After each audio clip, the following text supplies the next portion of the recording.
Hello, everyone.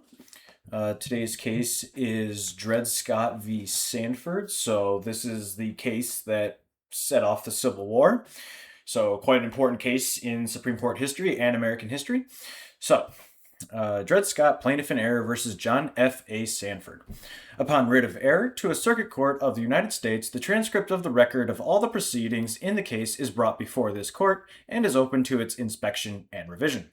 When a plea to the jurisdiction in abatement is overruled by the court upon demurrer, and the defendant pleads in bar upon these pleas, and the final judgment of the court is in his favor. If the plaintiff brings a writ of error, the judgment of the court upon the plea in abatement is before this court, although it was in favor of the plaintiff, and if the court erred in overruling it, the judgment must be reversed, and a mandate issued to the circuit court to dismiss the case for want of jurisdiction. In the circuit courts of the United States, the record must show that the case is one in which, by the Constitution and laws of the United States, the court had jurisdiction, and if this does not appear and the court gives judgment either for plaintiff or defendant, it is error, and the judgment must be reversed by this court, and the parties cannot, by consent, waive the objection to the jurisdiction of the circuit court. A free African American of the African race, whose ancestors were brought to this country and sold as slaves, is not a citizen within the meaning of the Constitution of the United States.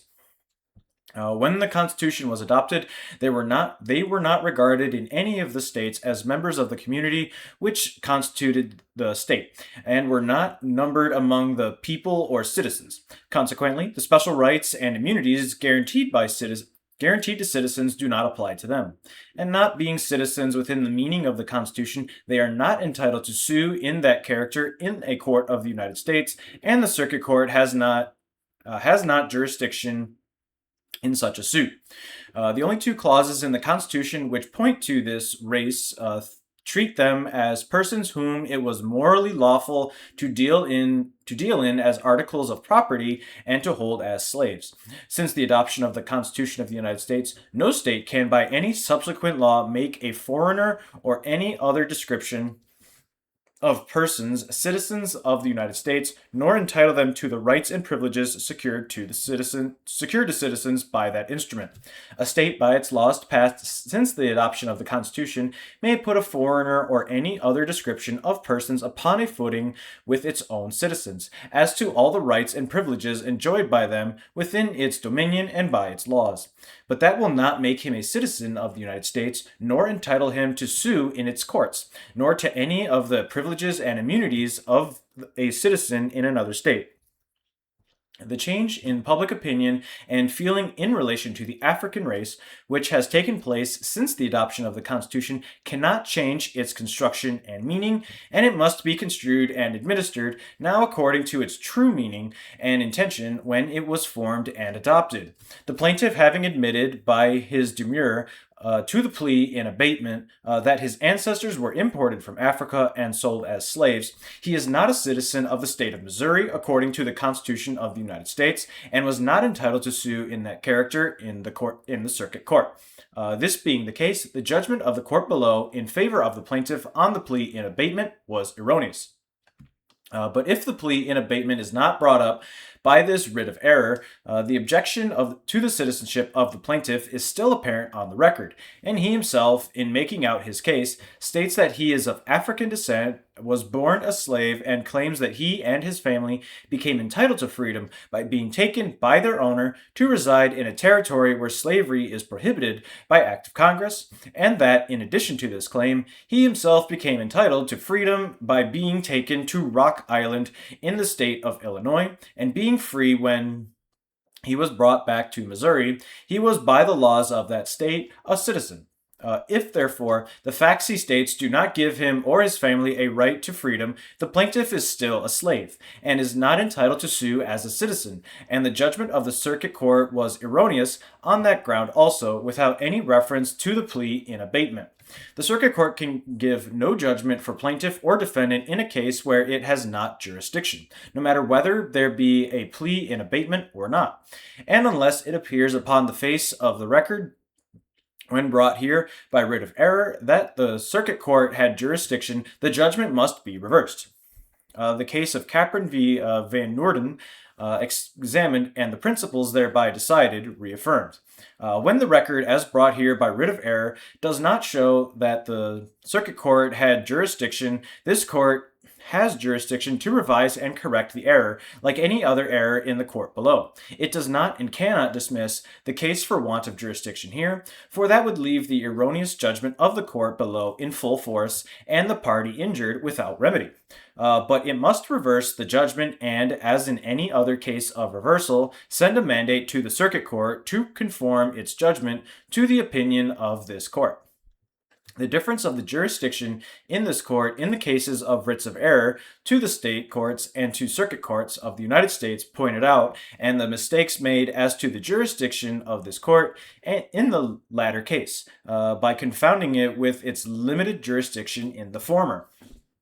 If the court reverses a judgment upon the ground that it appears by a particular part of the record that the circuit court had not jurisdiction, it does not take away the jurisdiction of this court to examine into and correct, by a reversal of the judgment, any other errors, either as to the jurisdiction or any other matter, where it appears from other parts of the record that the circuit court had fallen into error. On the contrary, it is the daily and familiar practice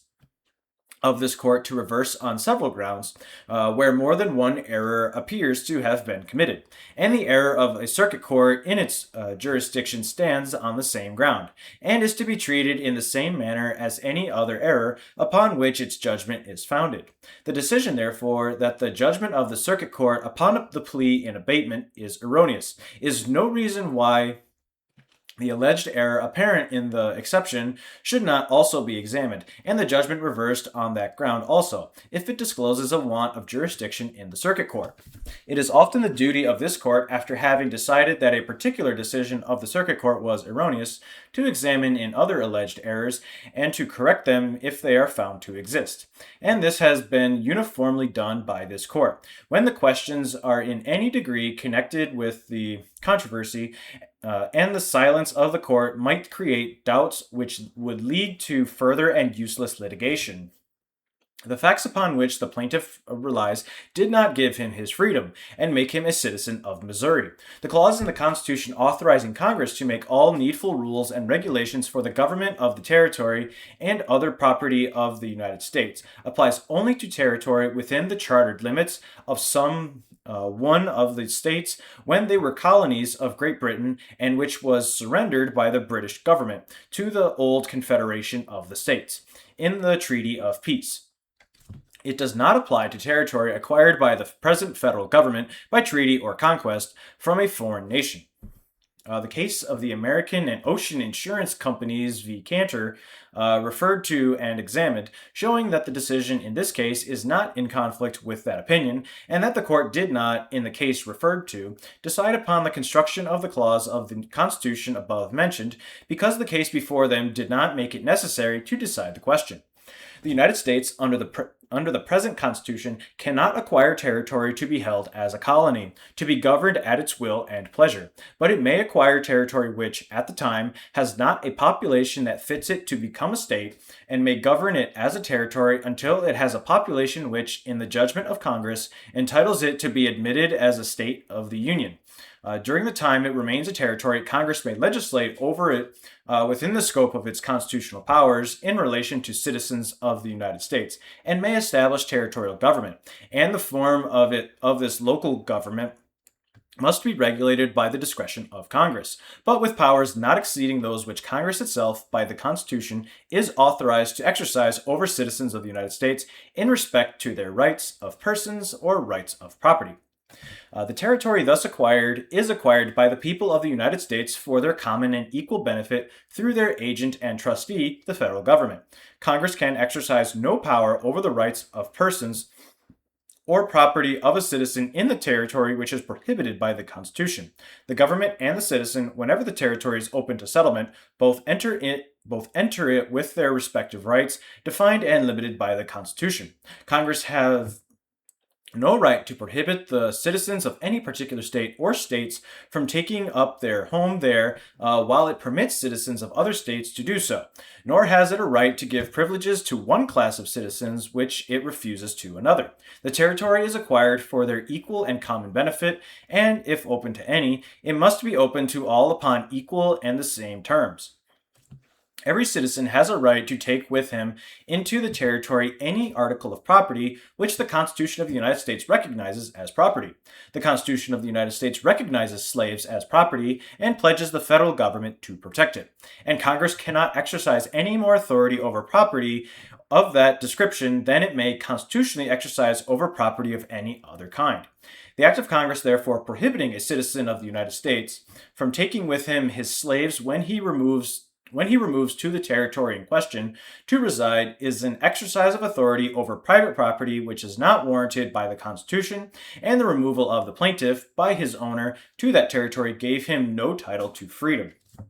The plaintiff himself acquired no title to freedom by being taken by his owner to Rock Island in Illinois and brought back to Missouri. This court has heretofore decided that the status or condition of a person of African descent depended on the laws of the state in which he resided. It has been settled by the decisions of the highest court in Missouri that by the laws of that state a slave does not become entitled to his freedom, where the owner takes him to reside in a state where slavery is not permitted, and afterwards brings him back to Missouri. Conclusion. It follows that it is apparent upon the record that the court below erred in its judgment on the plea in abatement and also erred in giving judgment for the defendant when the exception shows that the plaintiff was not a citizen of the United States, and as the circuit court had no jurisdiction either in the case stated in the plea in abatement or in the one stated in the exception. Its judgment in favor of the defendant is erroneous and must be reversed.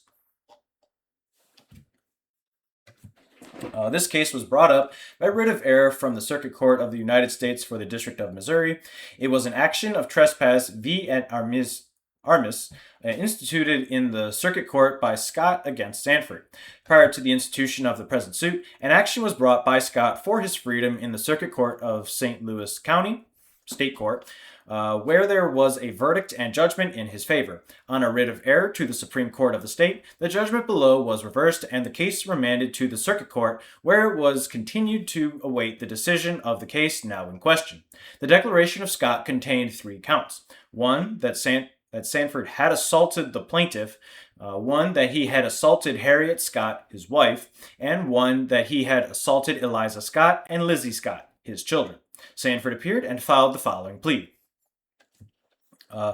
And the said John F. A. Sandford, in his own proper person, comes and says that this court ought not to have or take further cognizance of the action aforesaid, because he says that said cause of action, and each and every of them, if any such have accrued to the said Dred Scott, accrued to the said Dred Scott out of the jurisdiction of this court, and exclusively within the jurisdiction of the courts of the state of Missouri, for that, to wit, the said plaintiff, Dred Scott, is not a citizen of the state of Missouri, as alleged in his declaration, because he is an African American of African descent. His ancestors were of pure African blood and were brought into this country and sold as African American slaves. And this, the said Sandford, is ready to verify. Wherefore, he prays judgment whether this court can or will take further cognizance of the action aforesaid. To this plea, there was a demurrer in the usual form, which was argued in April 1854, when the court gave judgment that the demurrer should be sustained. In May 1854, the defendant, in pursuance of an agreement between counsel and with the leave of the court, pleaded in bar of the action 1, not guilty, 2, that the plaintiff was an African American slave and lawful property of the defendant, and as such the defendant gently laid his hands upon him and thereby had only restrained him, as the defendant had a right to do. 3, that with respect to the wife and daughters of the plaintiff, in the second and third counts of the declaration mentioned, the defendant had, as to them, only acted in the same manner and in virtue of the same legal right. In the first of these pleas, the plaintiff joined issue, and to the second and third filed replications alleging that the defendant of his own wrong and without the cause in his second and third pleas alleged committed the trespass. The council then filed the following agreed statement of facts. In the year 1834, the plaintiff was an African American slave belonging to Dr. Emerson, who was a surgeon in the Army of the United States. In that year, 1834, said Dr. Emerson took the plaintiff from the state of Missouri to the military post at Rock Island in the state of Illinois and held him there as a slave until the month of April or May 1836. At the time last mentioned, said Dr. Emerson removed the plaintiff from said military post at Rock Island to the military post at Fort Snelling, situate on the west bank of the Mississippi River in the territory known as Upper Louisiana, acquired by the United States of France, and situate north of the latitude of 36 degrees 30 minutes north and north of the state of Missouri. Said Dr. Emerson held the plaintiff in slavery at said Fort Snelling from said last mentioned date until the year 1838. In the year 1835, Harriet, who is named in the second count of the plaintiff's declaration, was the African-American slave of Major Taliaferro, who belonged to the Army of the United States. In that year, 1835, said Major Taliaferro took said Harriet to said Fort Snelling, a military post situated in hereinbefore stated, and kept her there as a slave until the year 1836, and then sold and delivered her as a slave at said Fort Snelling unto the said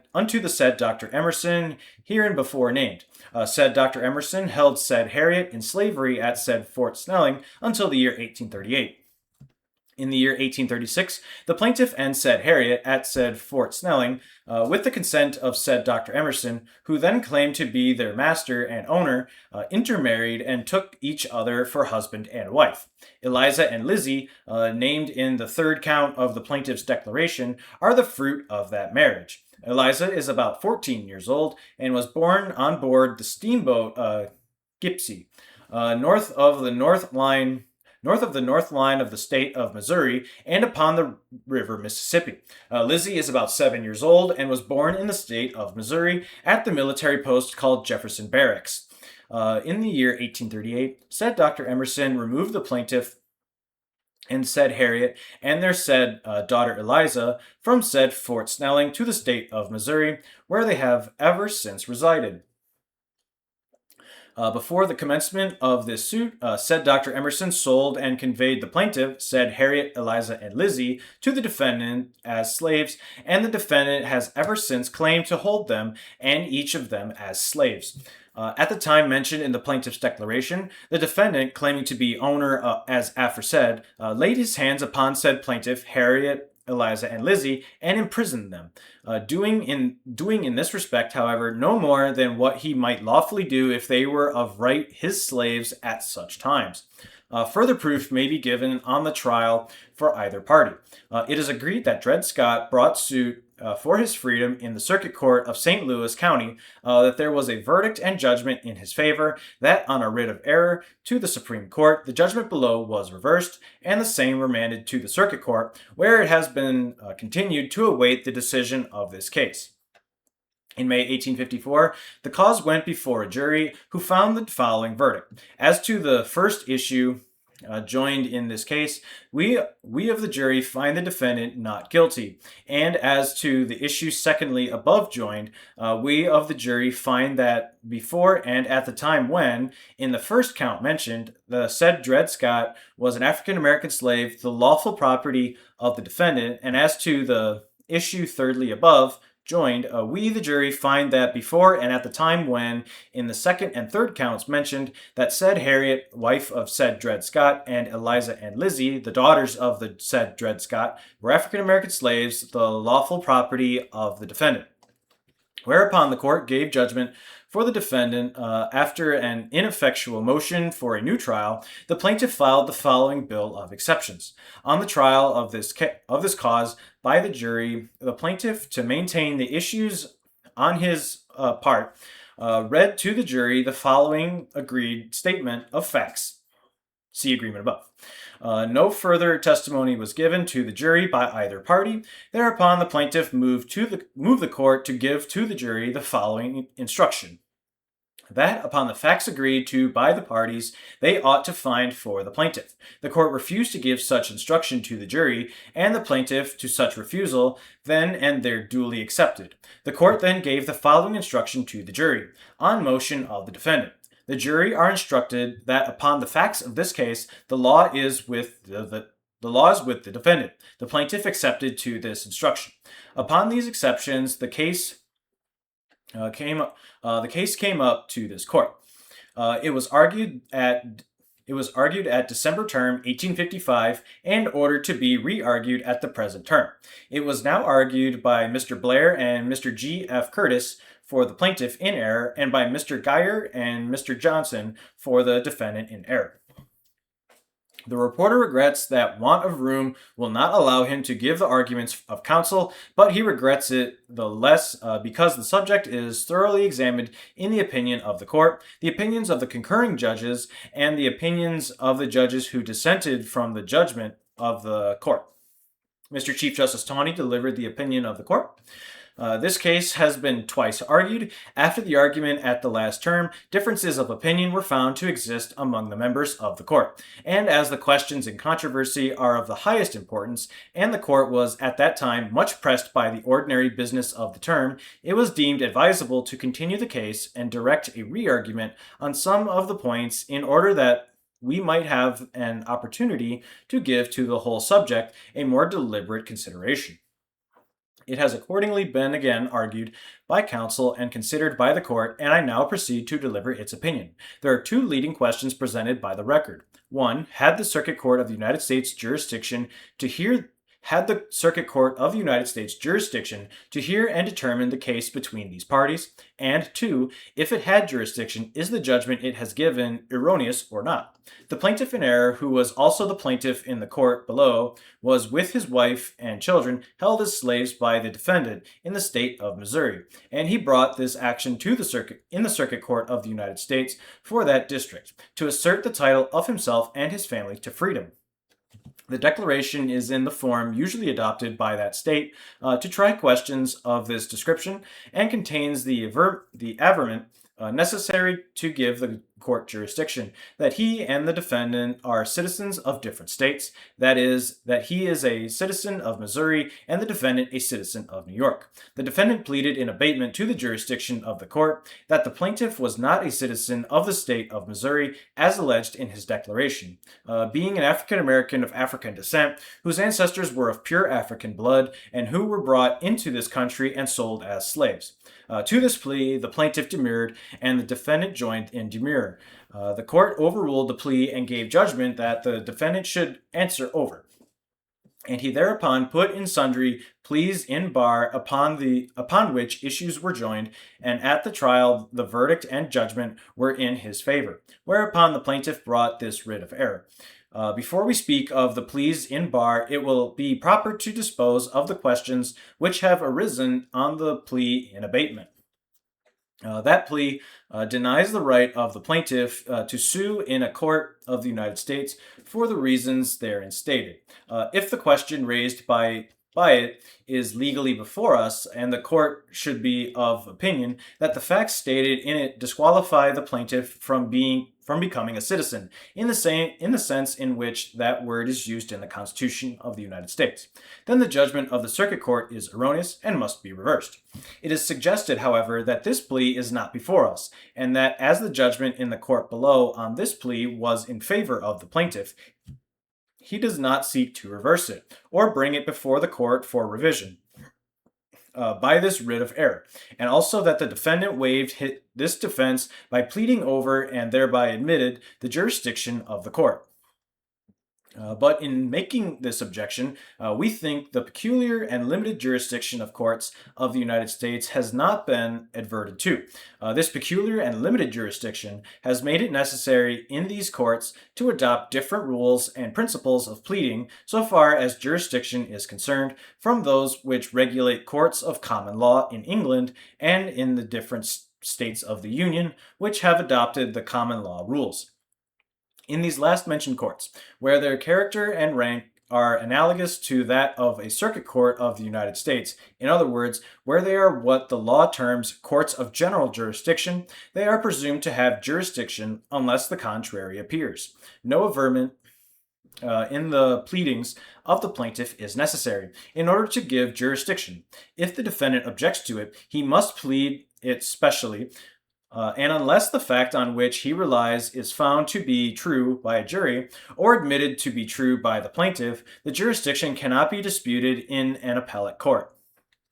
Now, it is not necessary to inquire whether in courts of that description a party who pleads over in bar, whether when a plea to the jurisdiction has been ruled against him, does or does not waive his plea, nor whether upon a judgment in his favor on the pleas in bar and a writ of error brought by the plaintiff, the question upon the plea in abatement would be open for revision in the appellate court. Cases that may have been decided in such courts or rules that may have been laid down by common law pleaders can have no influence in the decision in this court, because under the Constitution and laws of the United States, the rules which govern the pleadings in its courts in questions of jurisdiction stand on different principles and are regulated by different laws.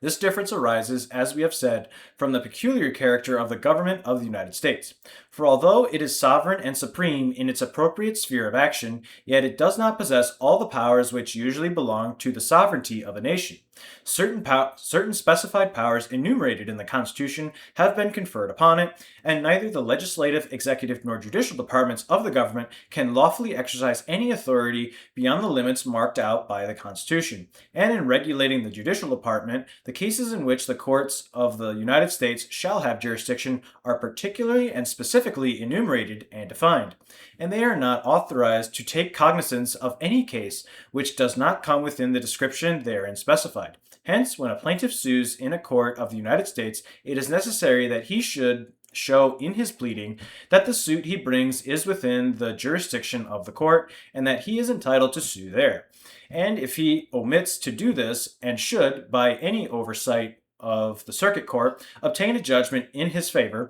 the judgment would be reversed in the appellate court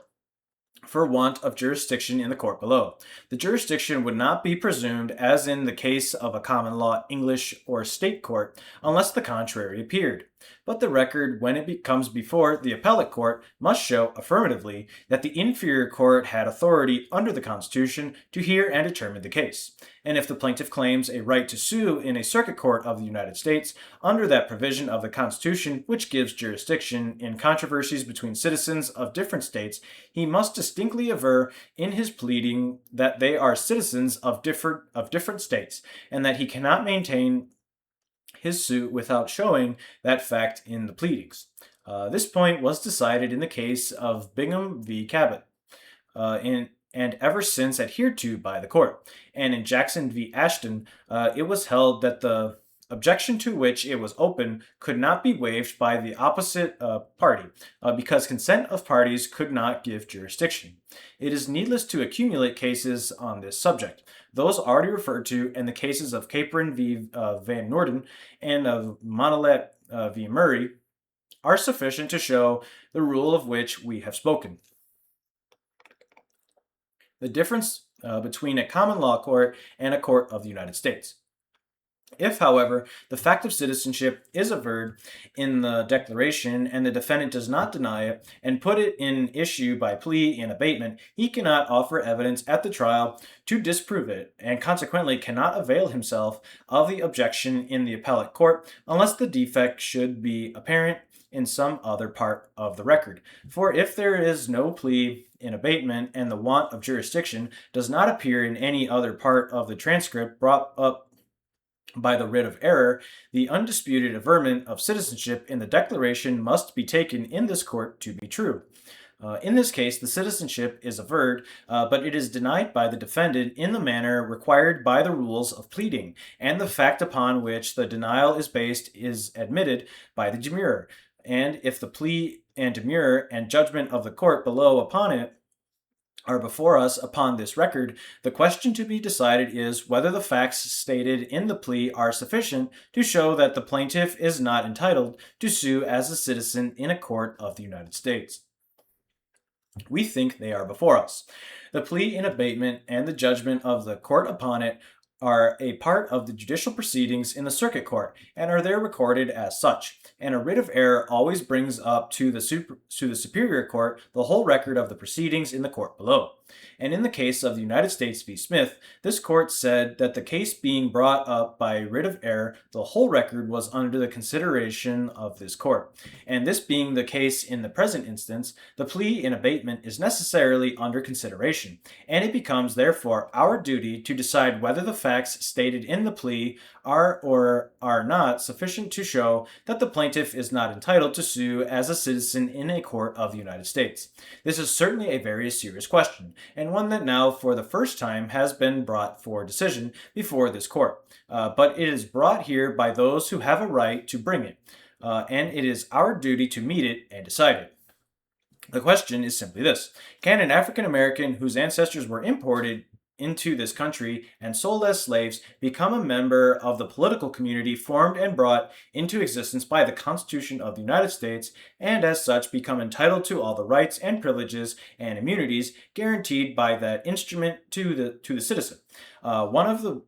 of which rights is the privilege of suing in a court of the United States in the cases specified in the Constitution. It will be observed that the plea applies to that class of persons only whose ancestors were African Americans of the African race and imported into this country and sold and held as slaves. The only matter in issue before the court, therefore, is whether the descendants of such slaves, when they shall be emancipated, or who are born of parents who had become free before their birth, are citizens of a state, in the sense in which the word citizen is used in the Constitution of the United States, and this being the only matter in dispute on the pleadings. The court must be understood as speaking in this opinion of that class only, that is, of those persons who are the descendants of Africans who were imported into this country and sold as slaves. The situation of this population was altogether unlike that of the Indian race. The latter, it is true, formed no part of the colonial communities and never amalgamated with them in social connections or in government. But although they were uncivilized, they were yet a free and independent people, associated together in nations or tribes and governed by their own laws. Many of these political communities were situated in territories to which the white race claimed the ultimate right of dominion. But that claim was acknowledged to be subject to the right of the Indians to occupy it as long as they thought proper, and neither the English nor colonial governments claimed or exercised any dominion over the tribe or nation by whom it was occupied, nor claimed the right to the possession of the territory, until the tribe or nation consented to cede it. These Indian governments were regarded and treated as foreign governments, as much so as if an ocean had separated the red man from the white, and their freedom has constantly been acknowledged from the time of the first emigration to the English colonies to the present day by the different governments which succeeded each other. Treaties have been negotiated with them, and their alliance sought for in war, and the people who compose these Indian political communities have always been treated as foreigners not living under our government. It is true that the course of events has brought the Indian tribes within the limits of the United States under subjection to the white race, and it has been found necessary for their sake as well as our own to regard them as in a state of pupillage and to legislate to a certain extent over them and the territory they occupy. But they may, without doubt, like the subjects of any other foreign government, be naturalized by the authority of Congress and become citizens of a state and of the United States. And if an individual should leave his nation or tribe and take up his abode among the white population, he would be entitled to all the rights and privileges which would belong to an emigrant from any other foreign people. We proceed to examine the case as presented by the pleadings. The words people of the United States and citizens are synonymous terms and mean the same thing. They both describe the political body who, according to our republican institutions, form the sovereignty and who hold the power and conduct and who hold the power and conduct the government through their representatives. They are what we familiarly call the sovereign people, and every citizen is one of this people and a constituent member of this sovereignty. The question before us is whether the class of persons described in the plea in abatement compose a portion of this people and are constituent members of this sovereignty. We think they are not, and that they are not included and were not intended to be included under the word citizen in the Constitution, and can therefore claim none of the rights and privileges which that instrument provides for and secures to citizens of the United States. On the contrary,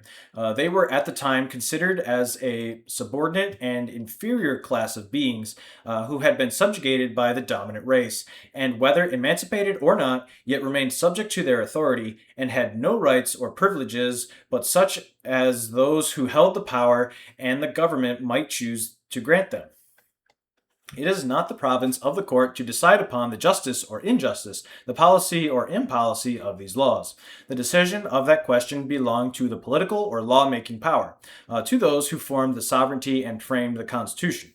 The duty of the court is to interpret the instrument they have framed with the best lights we can obtain on the subject, and to administer it as we find it, according to its true intent and meaning when it was adopted. In discussing this question, we must not confound the rights of citizenship which a state may confer within its own limits, and the rights of citizenship as a member of the Union. It does not by any means follow, because he has all the rights and privileges of a citizen of a state, that he must be a citizen of the United States. He may have all of the rights and privileges of the citizen of a state, and yet not be entitled to the rights and privileges of a citizen in any other state. For previous to the adoption of the Constitution of the United States, every state had the undoubted right to confer on whomever it pleased the character of citizen and to endow him with all its rights. But this character, of course, was confined to the boundaries of the state and gave him no rights or privileges in other states beyond those secured to him by the laws of nations and the comity of states. Nor have the several states surrendered the power of conferring these rights and privileges by adopting the Constitution of the United States. Each state may still confer them upon an alien or anyone it thinks proper, or upon any class or description of persons. Yet he would not be a citizen in the sense in which that word is used in the Constitution of the United States, nor entitled to sue as such in one of its courts, nor to the privileges and immunities of a citizen in the other states. The rights which he would acquire would be restricted to the state which gave them. The Constitution has conferred on Congress the right to establish a uniform rule of naturalization, and this right is evidently exclusive and has always been held by this court to be so. Consequently, no state, since the adoption of the Constitution, can by naturalizing an alien invest him with the rights and privileges secured to a citizen of a state under the federal government. Although so far as the state alone was concerned, he would undoubtedly be entitled to the rights of a citizen, and clothed with all the rights and immunities which the Constitution and laws of the state attach to that character. It is very clear, therefore, that no state can, by any act or law of its own passed since the adoption of the Constitution, introduce a new member into the political community created by the Constitution of the United States. It cannot make him a member of this community by making him a member of its own. And for the same reason, it cannot introduce any person or description of persons who were not intended to be embraced in this new political family, which the Constitution brought into existence, but were intended to be excluded from it. The question then arises whether the provisions of the Constitution in relation to the personal rights and privileges to which the citizen of a state should be entitled embrace the African American race at that time in this country, or who might afterwards be imported, who had then or should afterwards be made free in any state, and to put it in the power of a single state to make him a citizen of the United States, and endue him with the full rights of citizenship in every other state without their consent. Does the Constitution of the United States act upon him whenever he shall be made free under the laws of a state, and raised there to the rank of a citizen, and immediately clothe him with all the privileges of a citizen in every other state, and in its own courts. The court think the affirmative of these propositions cannot be maintained, and if it cannot, the plaintiff in error could not be a citizen of the state of Missouri within the meaning of the Constitution of the United States, and consequently was not entitled to sue in its courts. It is true, every person and every class and description of persons who were at the time of the adoption of the Constitution recognized as citizens in the several states became also citizens of this new political body, but none other. It was formed by them and for them and their posterity, but for no one else. And the personal rights and privileges guaranteed to citizens of this new sovereignty were intended to embrace those only who were then members of the several state communities, or who should afterwards by birthright or otherwise become members according to the provisions of the Constitution and the principles on which it was founded. It was the union of those who were at that time members of distinct and separate political communities into one political family, whose power, for certain specified purposes, was to extend over the whole territory of the United States, and it gave to each citizen rights and privileges outside of his state, which he did not before possess, and placed him in every other state upon a perfect equality with its own citizens as to rights of persons and rights of property. It made him a citizen of the United States. It becomes necessary, therefore, to determine who were citizens of the several states when the Constitution was adopted. And in order to do this, we must recur to the governments and institutions of the 13 colonies when they separated from Great Britain and formed new sovereignties and took their places in the family of independent nations. We must inquire who, at that time, were recognized as the people or citizens of a state, whose rights and liberties had been outraged by the English government, and who declared their independence and assumed the powers of government to defend their rights by force of arms. In the opinion of the court, the legislation and histories of the times and the language used in the Declaration of Independence show that neither the class of persons who had been imported as slaves nor their descendants, whether they had become free or not, were then acknowledged as a part of the people, nor intended to be included in the general words used in that memorable instrument.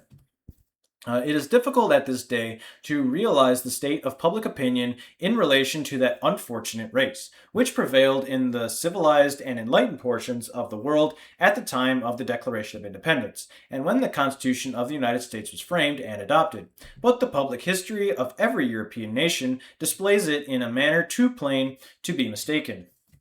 They had for more than a century before been regarded as beings of an inferior order and altogether unfit to associate with the white race, either in social or political relations, and so far inferior that they had no rights which the white man was bound to respect, and that the African American might justly and lawfully be reduced to slavery for his benefit. He was bought and sold and treated as an ordinary article of merchandise and traffic, whenever a profit could be made by it. This opinion was at that time fixed and universal in the civilized portion of the white race. It was regarded as an axiom in morals as well as in politics, which no one thought of disputing, or supposed to be open to dispute, and men in every grade and position in society daily and habitually acted upon it, and in their private pursuits as well as in matters of public concern, without doubting for a moment the correctness of this opinion. And in no nation was this opinion more firmly fixed or more uniformly acted upon than by the English government and the English people. They not only seized them on the coast of Africa and sold them or held them in slavery for their own use, but they took them as ordinary articles of merchandise to every country where they could make a profit on them, and were far more extensively engaged in this commerce than any other nation in the world. The opinion thus entertained and acted upon in England was naturally impressed upon the colonies they founded on this side of the Atlantic. And accordingly, an African American of the African race was regarded by them as an article of property and held and bought and sold as such in every one of the 13 colonies which united the Declaration of Independence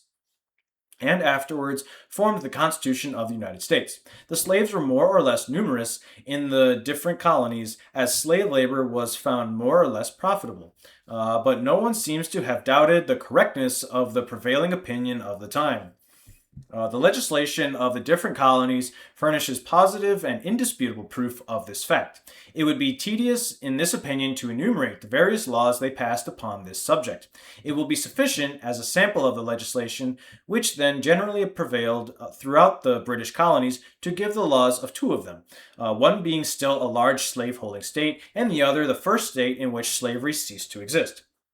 The province of Maryland in 1717 passed a law declaring that if any free African American or mulatto intermarry with any white woman, or if any white man shall intermarry with any African American or mulatto woman, such African American or mulatto shall become a slave during life, excepting mulattoes born of white women, who for such intermarriage shall only become servants for 7 years, to be disposed of as the justices of the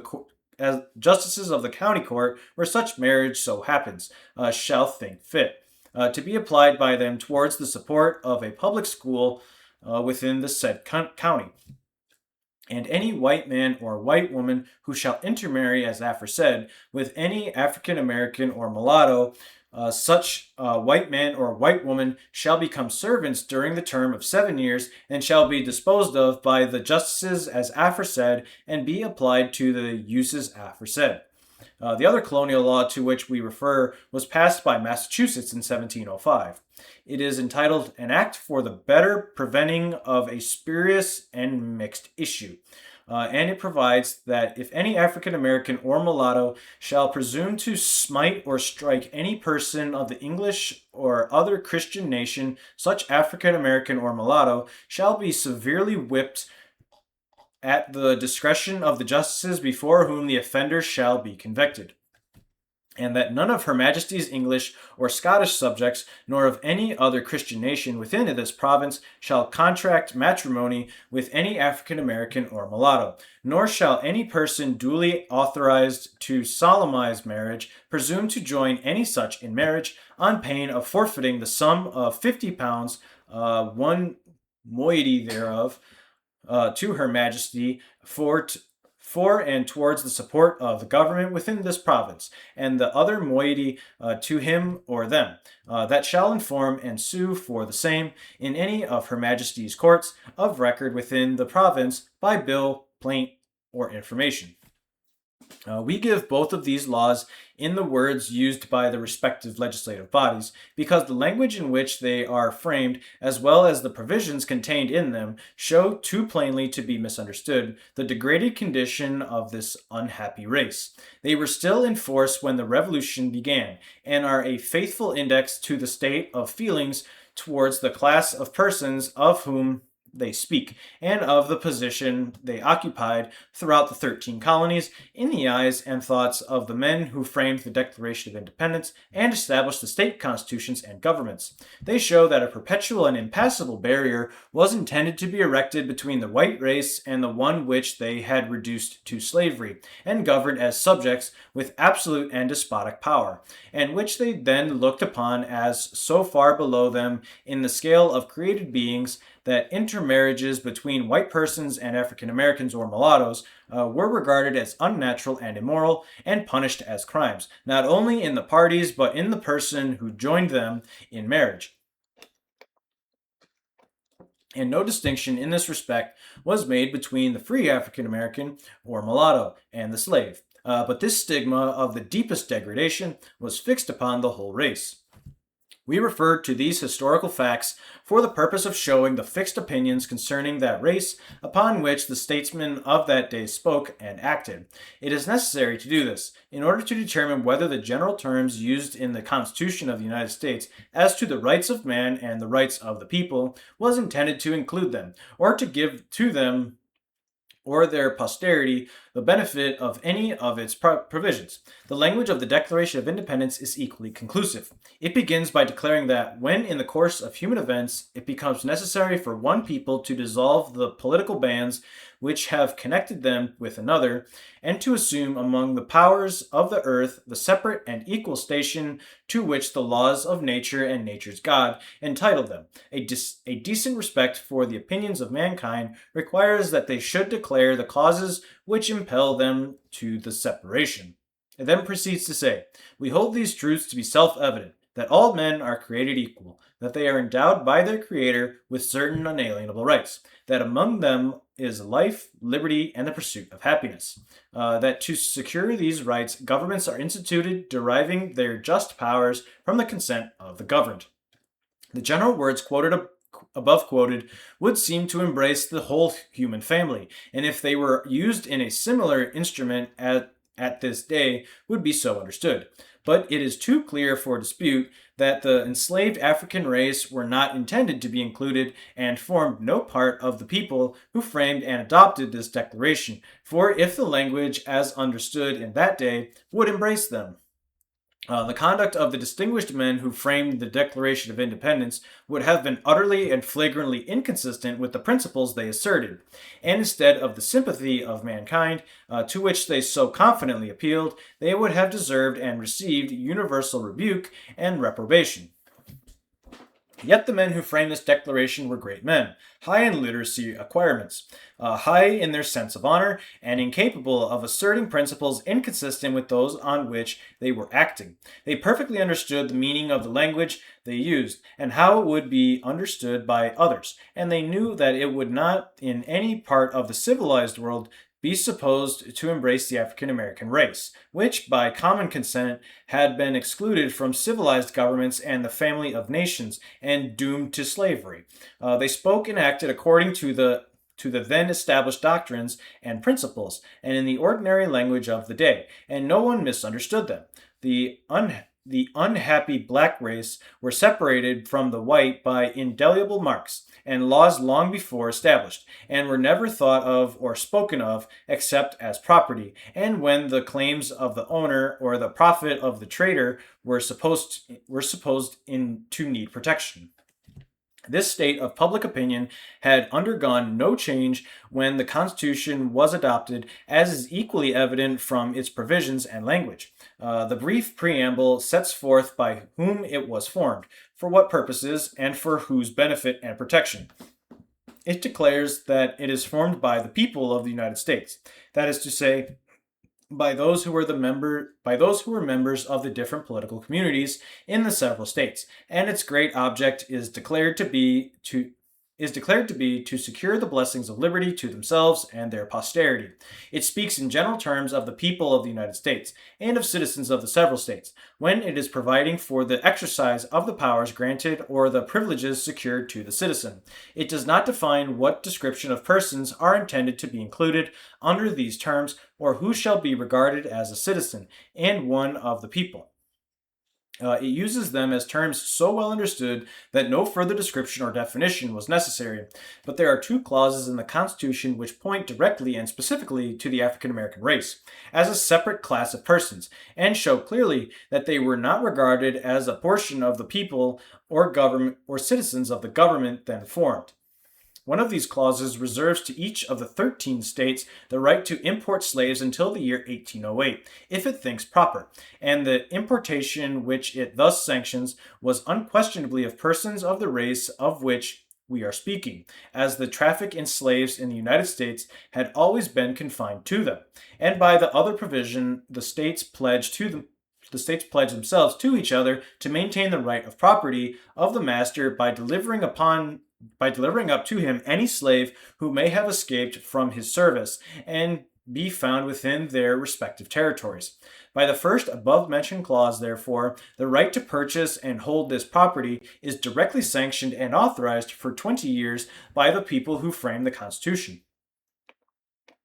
And by the second, they pledged themselves to maintain and uphold the right of the master in the manner specified, as long as the government they then formed should endure. And these two provisions show conclusively that neither the description of persons therein referred to, nor their descendants, were embraced in any of the other provisions of the Constitution. For certainly, these two clauses were not intended to confer on them or their posterity the blessings of liberty, or any of the personal rights so carefully provided for the citizen.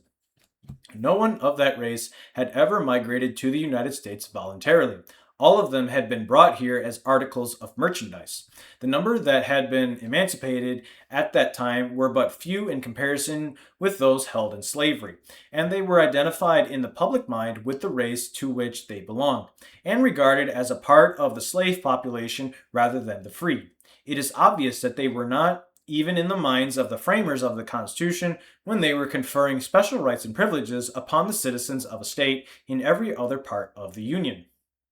Indeed, when we look to the condition of this race in the several states at that time, it is impossible to believe that these rights and privileges were intended to be extended to them. It is very true that in that portion of the Union where the labor of the African American race was found to be unsuited to the climate and unprofitable to the master, but few slaves were held at the time of the Declaration of Independence. And when the Constitution was adopted, it had entirely worn out in one of them, and measures had been taken for its gradual abolition in several others. But this change had not been produced by any change of opinion in relation to this race, but because it was discovered from experience that slave labor was unsuited to the climate and productions of these states. For some of the states where it had ceased or nearly ceased to exist were actively engaged in the slave trade, procuring cargoes on the coast of Africa and transporting them for sale to those parts of the Union where their labor was found to be profitable and suited to the climate and productions. And this traffic was openly carried on and fortunes accumulated by it without reproach from the people of the states where they resided. And it can hardly be supposed that in the states where it was then countenanced in its worst form, that is, in the seizure and transportation, the people could have regarded those who were emancipated as entitled to equal rights with themselves. And we may here again refer, in support of this proposition, to the plain and unequivocal language of the laws of the several states, some passed after the Declaration of Independence and before the Constitution was adopted, and some since the government went into operation. We need not refer on this point particularly to the laws of the present slaveholding states. Their statute books are full of provisions in relation to this class in the same spirit with the Maryland law, which we have before quoted. They have continued to treat them as an inferior class and to subject them to strict police regulations, drawing a broad line of distinction between the citizen and the slave races, and legislating in relation to them upon the same principle which prevailed at the time of the Declaration of Independence. As related to these states, it is too plain for argument that they have never been regarded as a part of the people or citizens of the state, nor supposed to possess any political rights which the dominant race might not withhold or grant at their pleasure. And as long ago as 1822, the Court of Appeals of Kentucky decided that free African Americans and mulattoes were not citizens within the meaning of the Constitution of the United States, and the correctness of this decision is recognized, and the same doctrine affirmed. And if we turn to the legislation of the states where slavery had worn out, or measures taken for its speedy abolition, we shall find the same opinions and principles equally fixed and equally acted upon. Thus, Massachusetts in 1786 passed a law similar to the colonial one of which we have spoken. The law of 1786, like the law of 1705, forbids the marriage of any white person with any African American, Indian, or mulatto, and inflicts a penalty of £50 upon any one who shall join them in marriage, and declares all such marriages absolutely null and void, and degrades thus the unhappy issue of the marriage by fixing upon it the stain of bastardy. And this mark of degradation was renewed and again impressed upon the race in the careful and deliberate preparation of their revised code published in 1836. This code forbids any person from joining in marriage any white person with any Indian, African American, or mulatto, and subjects the party who shall offend in this respect to imprisonment not exceeding 6 months in the common jail or to hard labor, and to a fine of not less than 50 nor more than $200. And, like the law of 1786, it declares the marriage to be absolutely null and void. It will be seen that the punishment is increased by the code upon the person who shall marry them by adding imprisonment to a pecuniary penalty. So too in Connecticut. We refer more particularly to the legislation of this state because it was not only among the first to put an end to slavery within its own territory, but was the first to fix a mark of reprobation upon the African slave trade. The law last mentioned was passed in October 1788, about 9 months after the state had ratified and adopted the present Constitution of the United States, and by that law it prohibited its own citizens under severe penalties from engaging in the trade, and declared all policies of insurance on the vessel of cargo made in the state to be null and void. But up to the time of the adoption of the Constitution, there is nothing in the legislation of the state indicating any change of opinion as to the relative rights and position of the white and black races in this country, or indicating that it meant to place the latter, when free, upon a level with its citizens, and certainly nothing which would have led the slaveholding states to suppose that Connecticut designed to claim for them, under the new Constitution, the equal rights and privileges and rank of citizens in every other state.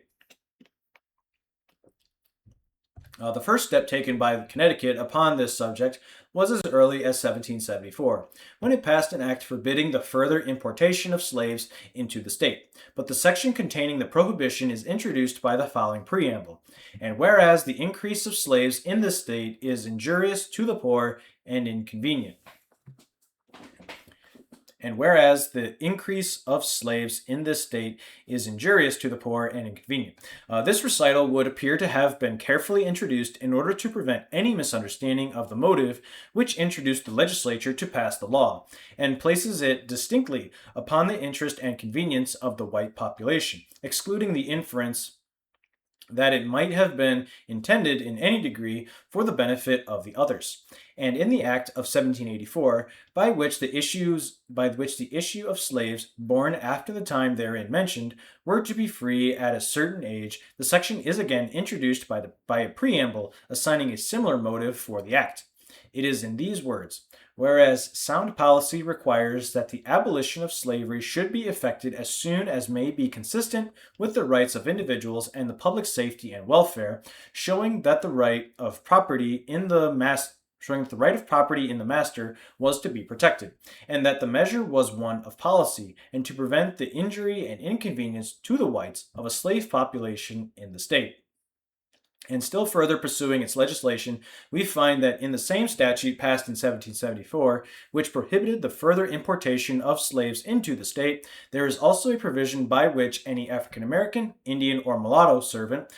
who was found wandering out of the town or place to which he belonged without a written pass such as is therein described, was made liable to be seized by anyone and taken before the next authority to be examined and delivered up to his master, who was required to pay the charge which had accrued thereby. And a subsequent section of the same law provides that if any free African American shall travel without such pass and shall be stopped, seized, or taken up, he shall pay all charges arising thereby. And this law was in full operation when the Constitution of the United States was adopted and was not repealed till 1797.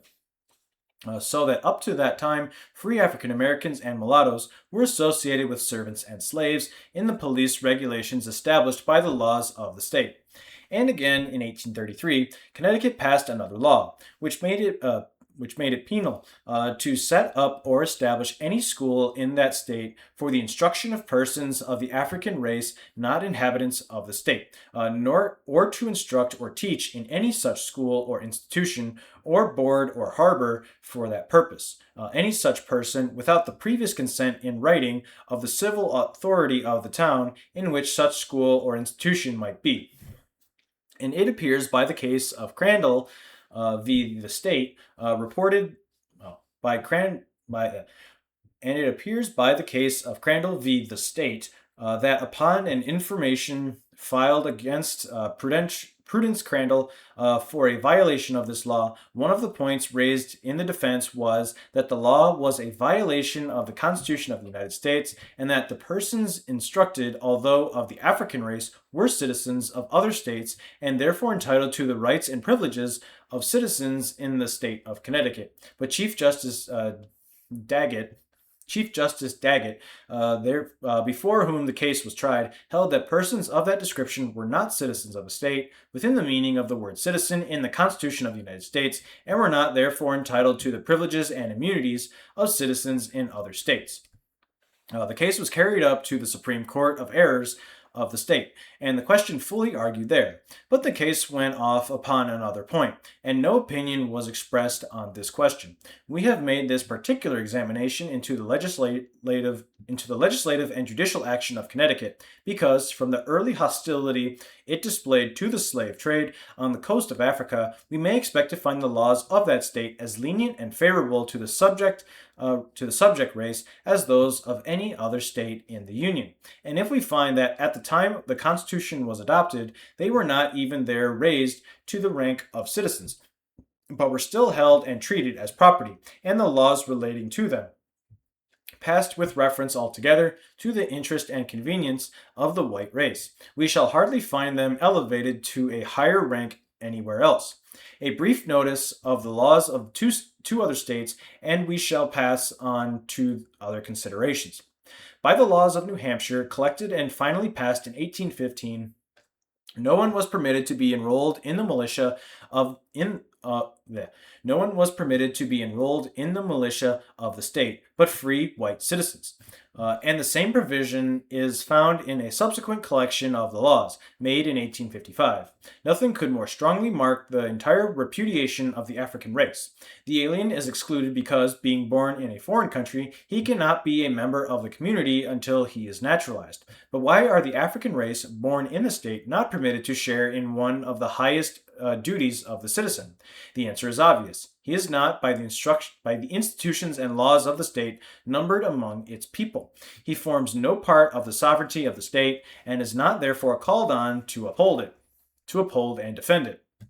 Again, in 1822, Rhode Island, in its revised code, passed a law forbidding persons who were authorized to join persons in marriage from joining in marriage any white person with any African American, Indian, or mulatto, under the penalty of $200, and declaring all such marriages absolutely null and void. And the same law was again reenacted in its revised code of 1844, so that, down to the last mentioned period, the strongest mark of inferiority and degradation was fastened upon the African race in that state. It would be impossible to enumerate and compress in the space usually allotted to an opinion of a court the various laws marking the condition of this race, which were passed from time to time after the Revolution, and before and since the adoption of the Constitution of the United States. In addition to those already referred to, it is sufficient to say that Chancellor Kent, whose accuracy and research no one will question, states in the 6th edition of his Commentaries, published in 1848, that in no part of the country except Maine did the African race, in point of fact, participate equally with the whites in the exercise of civil and political rights. The legislation of the states, therefore, shows in a manner not to be mistaken the inferior and subject condition of that race at the time the Constitution was adopted, and long afterwards throughout the 13 states by which that instrument was framed. And it is hardly consistent with the respect due to these states to suppose that they regarded at that time as fellow citizens and members of the sovereignty a class of beings whom they had thus stigmatized, whom, as we are bound, out of respect to the state sovereignties, to assume they had deemed it just and necessary thus to stigmatize, and upon whom they had impressed such deep and enduring marks of inferiority and degradation, or that when they met in convention to form the Constitution, they looked upon them as a portion of their constituents, or designed to include them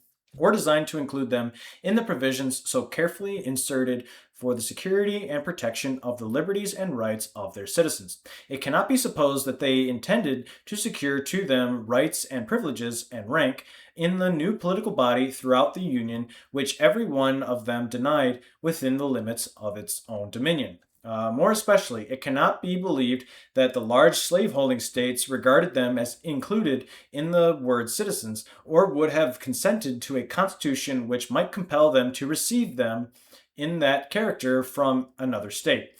For if they were so received and entitled to the privileges and immunities of citizens, it would exempt them from the operation of the special laws and from the police regulations which they considered to be necessary for their own safety.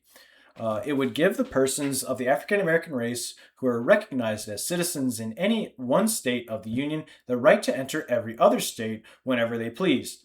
singly or in companies, without pass or passport, and without obstruction to sojourn there as long as they pleased, to go where they pleased at every hour of the day or night without molestation, unless they committed some violation of law for which a white man would be punished. And it would give them the full liberty of speech in public and in private upon all subjects upon which its own citizens might speak, to hold public meetings upon political affairs, and to keep and carry arms wherever they want. And all of this would be done in the face of the subject race of the same color, both free and slaves, and inevitably producing discontent and insubordination among them, and endangering the peace and safety of the state. It is impossible, it would seem, to believe that the great men of the slaveholding states, who took so large a share in framing the Constitution of the United States, and exercised so much influence in procuring its adoption, could have been so forgetful or regardless of their own safety, and the safety of those who trusted and confided in them. Besides, this want of foresight and care would have been utterly inconsistent with the caution displayed in providing for the admission of new members into this political family. For when they gave to the citizens of each state the privileges and immunities of citizens in the several states, they at the same time took from the several states the power of naturalization, and confined that power exclusively to the federal government. No state was willing to permit another state to determine who should or should not be admitted as one of its citizens, and entitled to demand equal rights and privileges with their own people, within their own territories. The right of naturalization was therefore, with one accord, surrendered by the states and confided to the federal government. And this power granted to Congress to establish a uniform rule of naturalization is, by the well understood meaning of the word, confined to persons born in a foreign country under a foreign government. It is not a power to raise to the rank of a citizen anyone born in the United States who from birth or parentage, by the laws of the country, belongs to an inferior and subordinate class. And when we find the states guarding themselves from the indiscreet or improper admission by other states of emigrants from other countries by giving the power exclusively to Congress, we cannot fail to see that they could never have left with the state a much more important power, that is, the power of transforming into citizens a numerous class of persons who, in that character, would be much more dangerous to the peace and safety of a large portion of the Union than the few foreigners one of the states might improperly naturalize.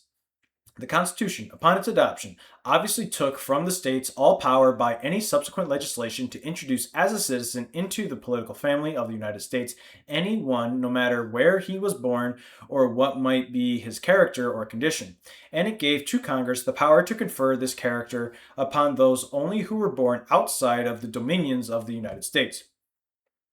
And no law of the United States and no law of a state, therefore, passed since the Constitution was adopted, can give any right of citizenship outside of its own territory. A clause similar to the one in the Constitution in relation to the rights and immunities of citizens of one state in the other states was contained in the Articles of Confederation. But there is a difference of language, which is worthy of note. The provision in the Articles of Confederation was that the free inhabitants of each of the states, paupers, vagabonds, and fugitives from justice excepted, should be entitled to all the privileges and immunities of free citizens in the several states. It will be observed that under this confederation, each state had the right to decide for itself, and in its own tribunals, whom it would acknowledge as a free inhabitant of another state. The term free inhabitant, in the generality of its terms, would certainly include one of the African race who had been manumitted,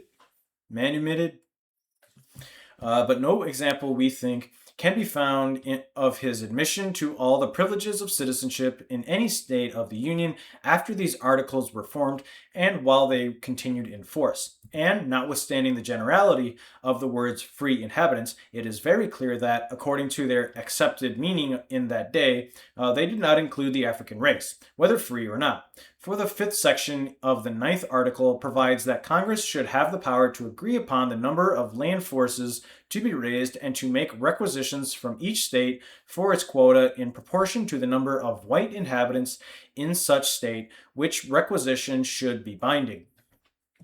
Words could hardly have been used which more strongly mark the line of distinction between the citizen and the subject, the free and the subjugated races. The latter were not even counted when the inhabitants of a state were to be embodied in proportion to its numbers for the general defense, and it cannot for a moment be supposed that a class of persons thus separated and rejected from those who formed the sovereignty of the states, were yet intended to be included under the words free inhabitants in the preceding article, to whom privileges and immunities were so carefully secured in every state. But although this clause of the Articles of Confederation is the same in principle with that inserted into the Constitution, yet the comprehensive word inhabitant,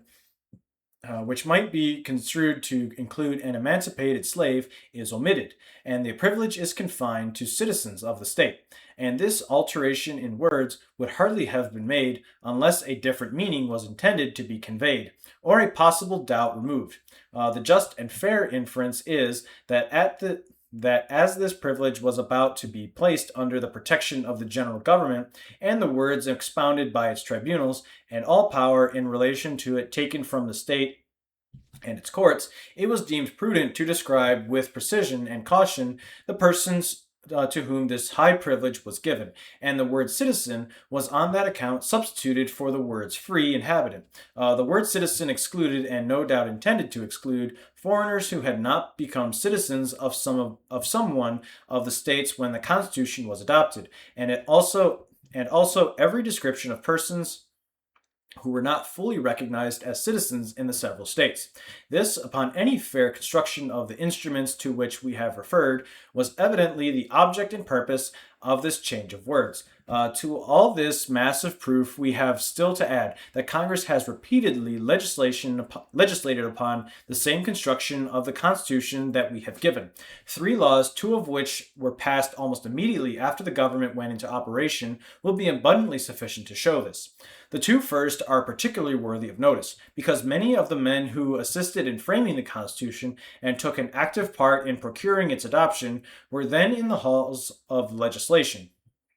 and certainly understood what they meant when they used the words people of the United States and citizen in that well-considered instrument. The first of these acts is the Naturalization Law, which was passed at the second session of the First Congress, March 26, 1790, and confines the right of becoming citizens to aliens being free white persons. Now, the Constitution does not limit the power of Congress in this respect to white persons, and they may, if they think proper, authorize the naturalization of anyone of any color who was born under allegiance to another government. But the language of the law above quoted shows that citizenship at that time was perfectly understood to be confined to the white race, and that they alone constituted the sovereignty in the government. Congress might, as we before said, have authorized the naturalization of Indians because they were aliens and foreigners, but in their then untutored and savage state, no one would have thought of admitting them as citizens in a civilized community. And moreover, the atrocities they had but recently committed when they were the allies of Great Britain in the Revolutionary War were yet fresh in the recollection of the people of the United States, and they were even then guarding themselves against the threatened renewal of Indian hostilities. No one supposed then that any Indian would ask for or was capable of enjoying the privileges of an American citizen, and the word white was not used with any particular reference to them. Neither was it used with any reference to the African race imported into or born in this country, because Congress had no power to naturalize them, and therefore there was no necessity for using particular words to exclude them. It would seem to have been used merely because it followed out the line of division which the Constitution has drawn between the citizen race, who formed and held the government, and the African race, which they held in subjection and slavery, and governed at their own pleasure. Another of the early laws of which we have spoken is the first militia law, which was passed in 1792. At the first session of the Second Congress. The language of this law is equally plain and significant with the one just mentioned. It directs that every free, able-bodied white male citizen shall be enrolled in the militia. The word white is evidently used to exclude the African race, and the word citizen to exclude unnaturalized foreigners, the latter forming no part of the sovereignty, owing it no allegiance, and therefore under no obligation to defend it. The African race, however, born in the country, did owe allegiance to the government, whether they were slave or free, but it is repudiated and rejected from the duties and obligations of citizenship in marked language. The third, to which we have alluded, is even still more decisive. It was passed as late as 1813, and it provides that from and after the termination of the war in which the United States are now engaged with Great Britain, it shall not be lawful to employ on board of any public or private vessels of the United States any person or persons except citizens of the United States or persons of color, natives of the United States. Here the line of distinction is drawn in express words. Persons of color, in the judgment of Congress, were not included in the word citizens, and they are described as another and different class of persons and authorized to be employed if born in the United States.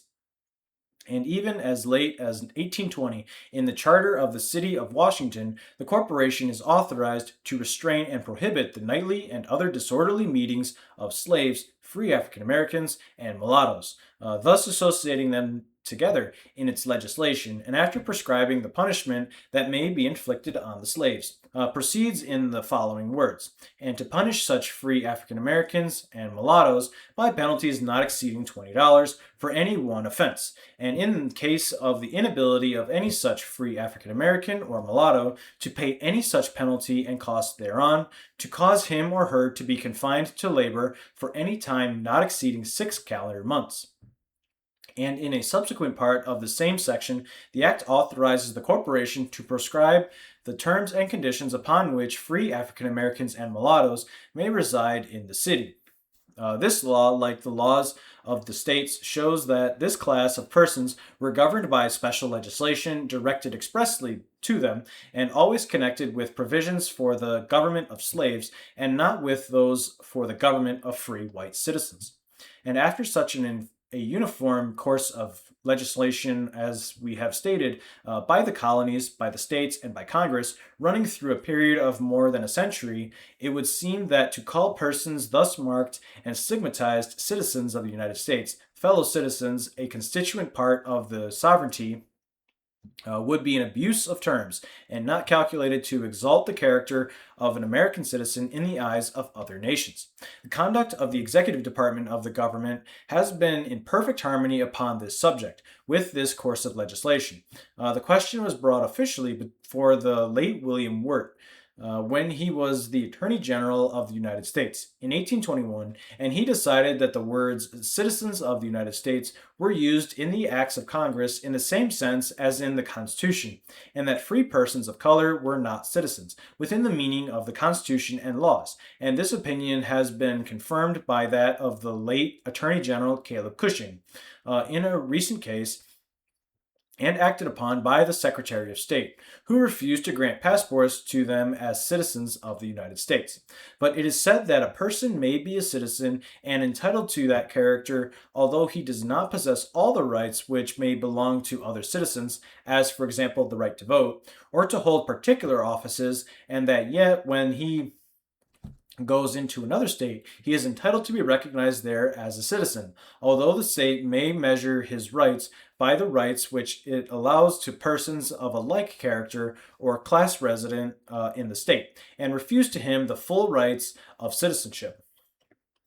This argument overlooks the language of the provision in the Constitution of which we are speaking. Undoubtedly, a person may be a citizen, that is, a member of the community who form the sovereignty, although he exercises no share of the political power and is incapacitated from holding particular offices. Women and minors who form a part of the political family cannot vote, and when a property qualification is required to vote or hold a particular office, those who have not the necessary qualification cannot vote or hold the office, yet they are citizens.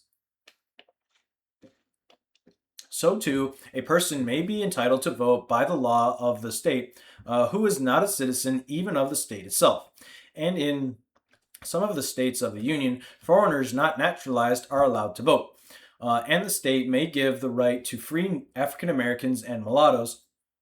but that does not make them citizens of the state and still less of the United States. And the provision of the Constitution giving privileges and immunities in other states does not apply to them. Neither does it apply to a person who, being the citizen of a state, migrates to another state, for then he becomes subject to the laws of the state in which he lives, and he is no longer a citizen of the state from which he removed. And the state in which he resides may then unquestionably determine his status and or condition, and place him among the class of persons who are not recognized as citizens, but belong to an inferior and subject race, and may deny him the privileges and immunities enjoyed by its citizens. But so far as mere rights of person are concerned, the provision in question is confined to citizens of a state who are temporarily in another state without taking up their residence there. It gives them no political rights in the state, and to voting or holding office, or in any other respect. For a citizen of one state has no right to participate in the government of another.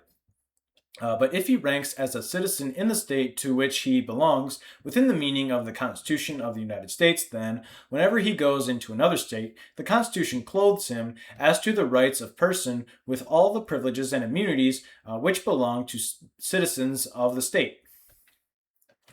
And if persons of the African race are citizens of a state and of the United States, they would be entitled to all of these privileges and immunities in every state, and the state could not restrict them, for they would hold these privileges and immunities under the paramount authority of the federal government, and its courts would be bound to maintain and enforce them, the Constitution and laws of the state to the contrary notwithstanding. And if the states could limit or restrict them, or place the party in an inferior grade, this clause of the Constitution would be unmeaning,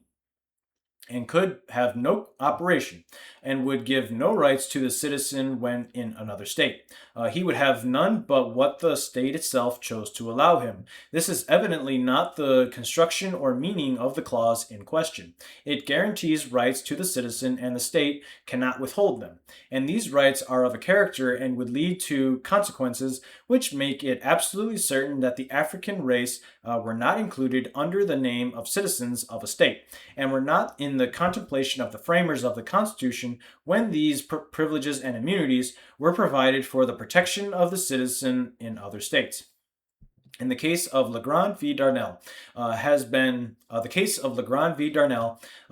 referred to for the purpose of showing that this court has decided that the descendant of a slave may sue as a citizen in a court of the United States, but the case itself shows that the question did not arise and could not have arisen in the case. It appears from the report that Darnell was born in Maryland and was the son of a white man by one of his slaves, and his father executed certain instruments to manumit him,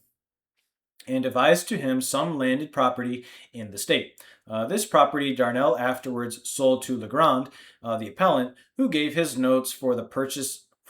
money. But becoming afterwards apprehensive that the appellant had not been emancipated according to the laws of Maryland, he refused to pay the notes until he could be better satisfied as to Darnell's right to convey. Darnell, in the meantime, had taken up his residence in Pennsylvania, and brought suit on the notes, and recovered judgment in the Circuit Court for the District of Maryland. The whole proceedings, as appears by the report, was an amicable one. Legrand being perfectly willing to pay the money if he could obtain a title, and Darnell not wishing him to pay it unless he could make him a good one. In point of fact, the whole proceeding was under the direction of the counsel who argued the case for the appellee, who was the mutual friend of the parties, and confided in by both of them, and whose only object was to have the rights of both parties established by judicial decision in the most speedy and least expensive manner. Legrand, therefore, raised no objection to the jurisdiction of the court in the suit at law, because he was himself anxious to obtain the judgment of the court upon his title. Consequently, there was nothing in the record before the court to show that Darnell was of African descent, and the usual judgment and award of execution was entered. And Legrand thereupon filed his bill on the equity side of the circuit court, stating that Darnell was born a slave and had not been legally emancipated, and could not therefore take the land devised to him, nor make Legrand a good title, and praying an injunction to restrain Darnell from proceeding to execution on the judgment, which was granted. Darnell appeared averring in his answer that he was a free man and capable of conveying a good title. The testimony was taken on this point, and at the hearing the circuit court was of opinion that Darnell was a free man and his title good, and dissolved the injunction and dismissed the bill, and that decree was affirmed here, upon the appeal of Legrand. Now, it is difficult to imagine how any question about the citizenship of Darnell or his right to sue in that character can be supposed to have arisen or been decided in that case. The fact that he was of African descent was first brought before the court upon the bill in equity. The suit at law had then passed into judgment and award of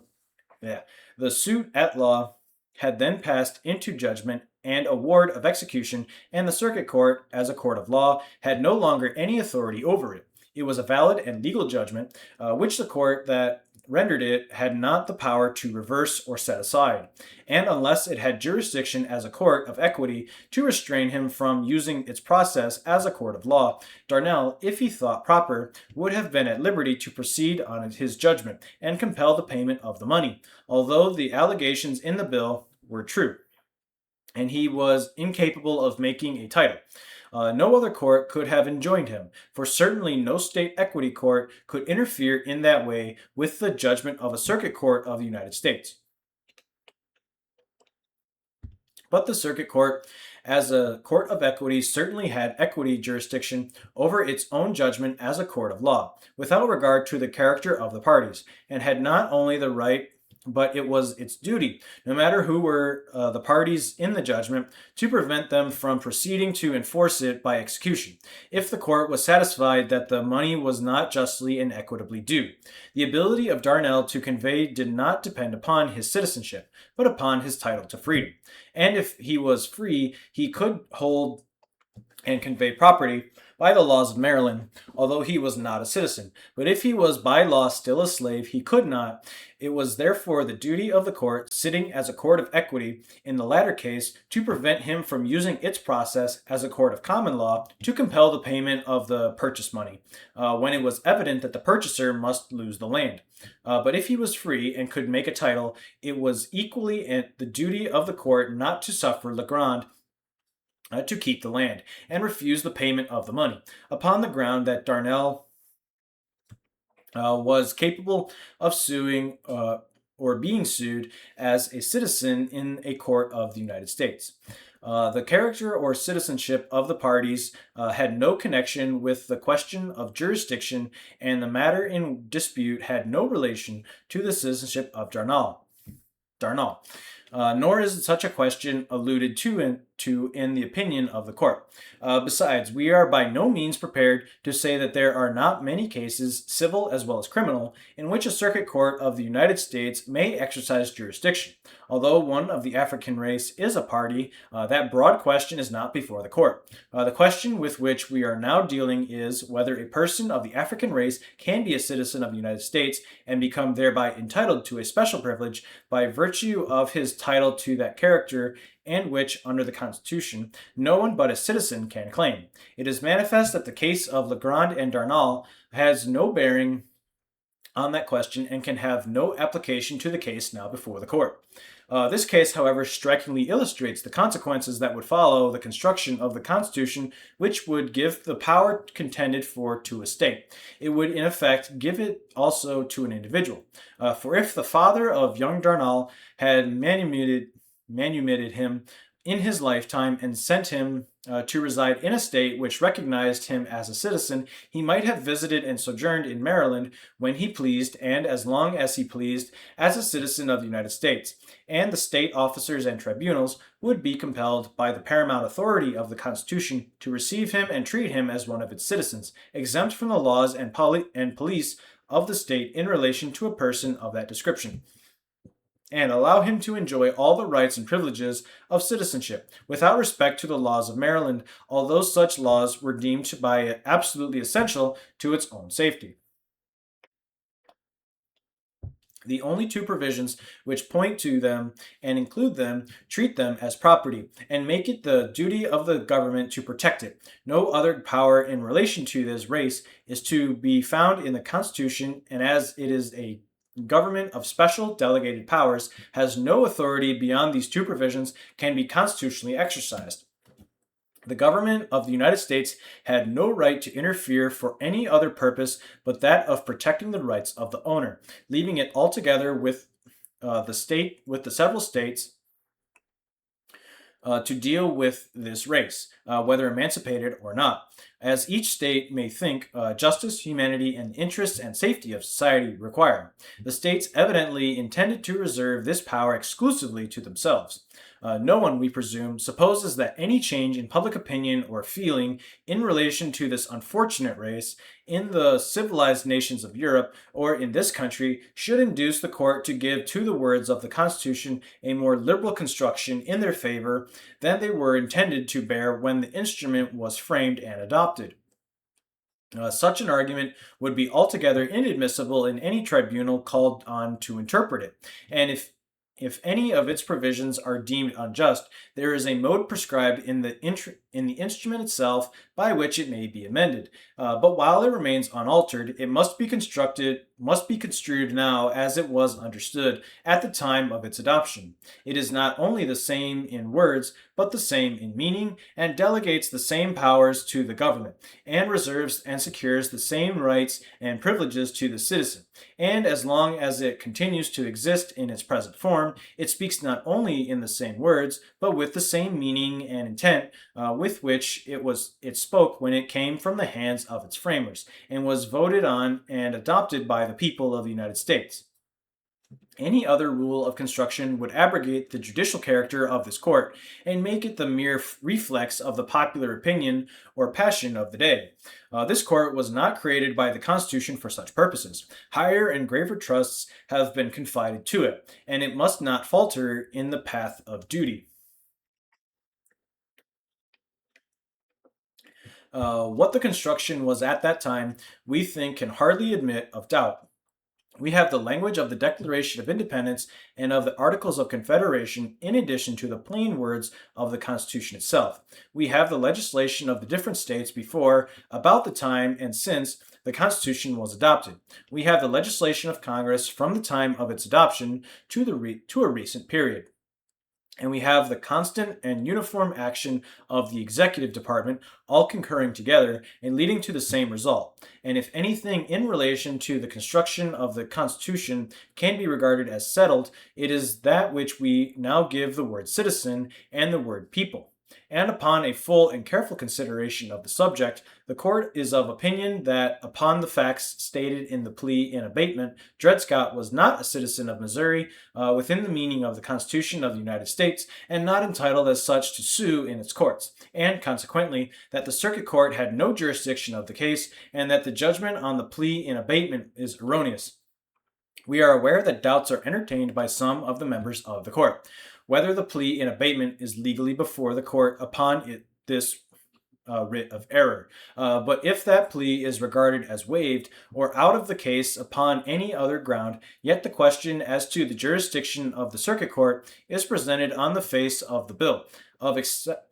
exception itself, taken by the plaintiff at the trial, for he admits that he and his wife were born slaves, but endeavors to make out his title to freedom and citizenship by showing that they were taken by their owner to certain places hereinafter mentioned, where slavery could not by law exist, and that they thereby became free and upon their return to Missouri became citizens of that state. Now, if the removal of which he speaks did not give them their freedom, then by his own admission he is still a slave. And whatever opinions may be entertained in favor of the citizenship of a free person of the African race, no one supposes that a slave is a citizen of the state or of the United States. If, therefore, the acts done by his owner did not make them free persons, he is still a slave, and certainly incapable of suing in the character of a citizen. The principle of law is too well settled to be disputed, that a court can give no judgment for either party where it has no jurisdiction, and if, upon the showing of Scott himself, it appeared that he was still a slave, the case ought to have been dismissed, and the judgment against him and in favor of the defendant for costs is, like that on the plea in abatement, erroneous, and the suit ought to have been dismissed by the circuit court for want of jurisdiction in that court. But before we proceed to examine this part of the case, it may be proper to notice an objection taken to the judicial authority of this court to decide it. And it has been said that as this court has decided against the jurisdiction of the circuit court on the plea in abatement, it has no right to examine any question presented by the exception, and that anything it may say upon that part of the case will be extrajudicial and mere obiter dicta. This is a manifest mistake. There can be no doubt as to the jurisdiction of this court to revise the judgment of a circuit court and to reverse it for any error apparent on the record, whether it be the error of giving judgment in a case over which it had no jurisdiction, or any other material error, and this too, whether there is a plea in abatement or not. The objection appears to have arisen from confounding writs of error to a state court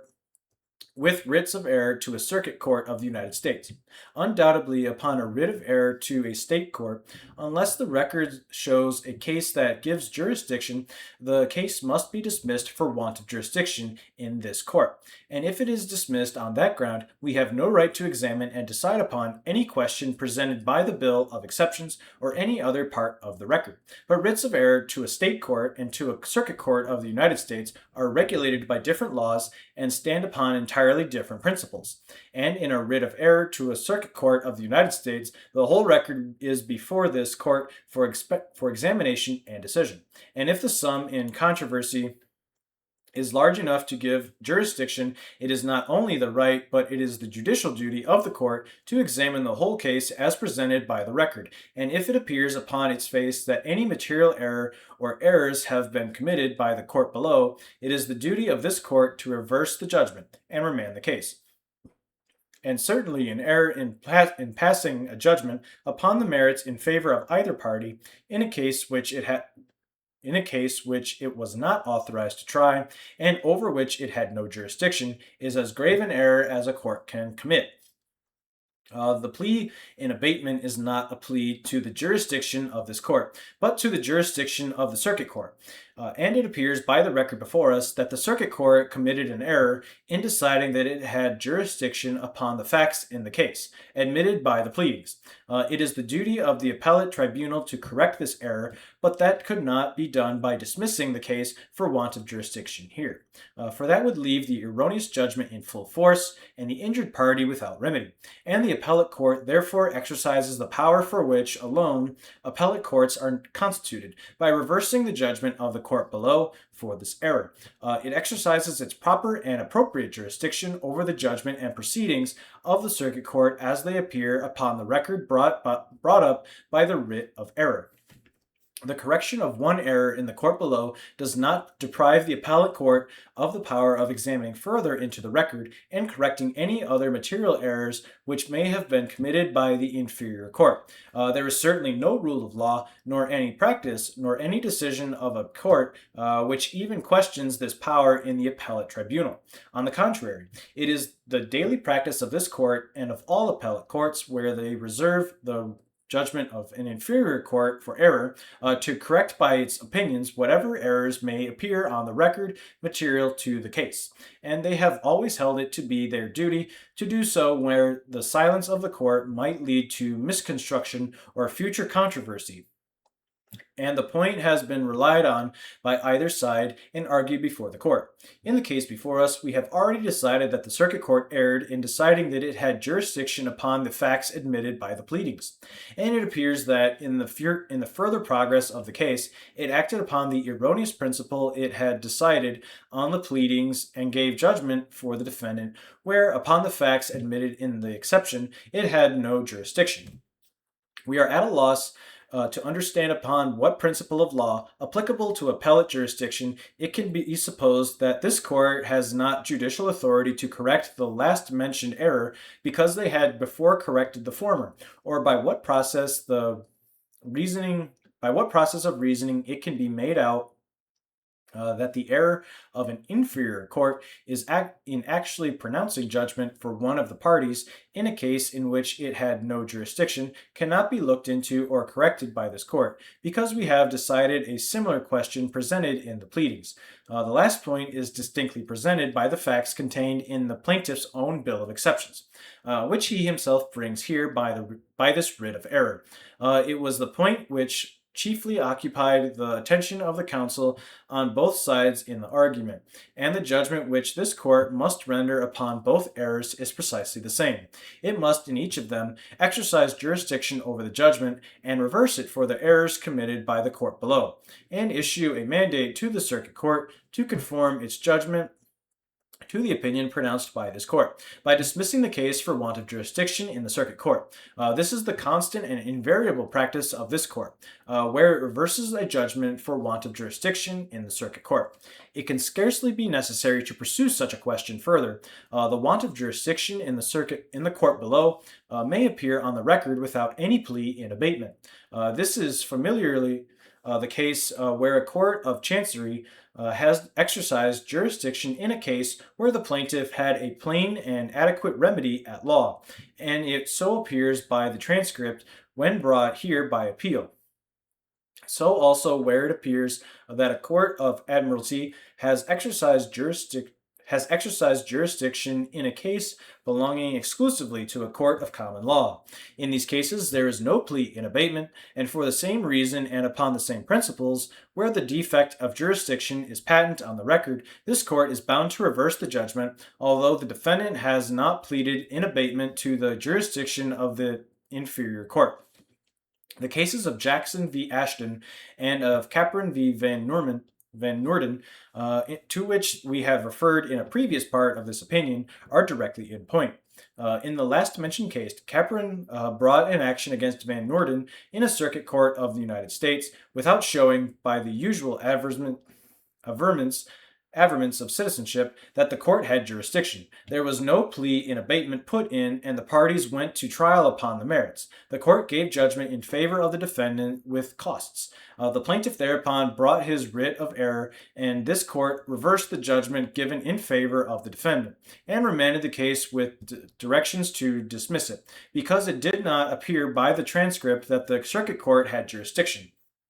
The case before us still more strongly imposes upon this court the duty of examining whether the court below has not committed an error in taking jurisdiction and giving a judgment for costs in favor of the defendant. For in Capron v. Van Noorden, the judgment was reversed because it did not appear that the parties were citizens of different states. They might or might not be, but in this case, it does appear that the plaintiff was born a slave, and if the facts upon which he relies have not made him free, then it appears affirmatively on the record that he is not a citizen, and consequently his suit against Sandford was not a suit between citizens of different states, and the court had no authority to pass any judgment between the parties. The suit ought, in this view of it, to have been dismissed by the circuit court, and its judgment in favor of Sandford is erroneous and must be reversed. It is true that the result, either way, by dismissal or by a judgment for the defendant, makes very little, if any, difference in a pecuniary or personal point of view to either party. But the fact that the result would be very nearly the same to the parties in either form of judgment would not justify this court in sanctioning an error in the judgment which is patent on the record and which, if sanctioned, might be drawn into precedent and lead to serious mischief and injustice in some future suit. We proceed, therefore, to inquire whether the facts relied on by the plaintiff entitle him to his freedom. The case, as he himself states it, on the record brought here by his writ of error, is this. The plaintiff was an African-American slave belonging to Dr. Emerson, who was a surgeon in the Army of the United States. In the year 1834, he took the plaintiff from the state of Missouri to the military post at Rock Island in the state of Illinois, and held him there as a slave until the month of April or May 1836. At the time last mentioned, said Dr. Emerson removed the plaintiff from said military post at Rock Island to the military post at Fort Snelling, situated on the west bank of the Mississippi River in the territory known as Upper Louisiana, acquired by the United States of France,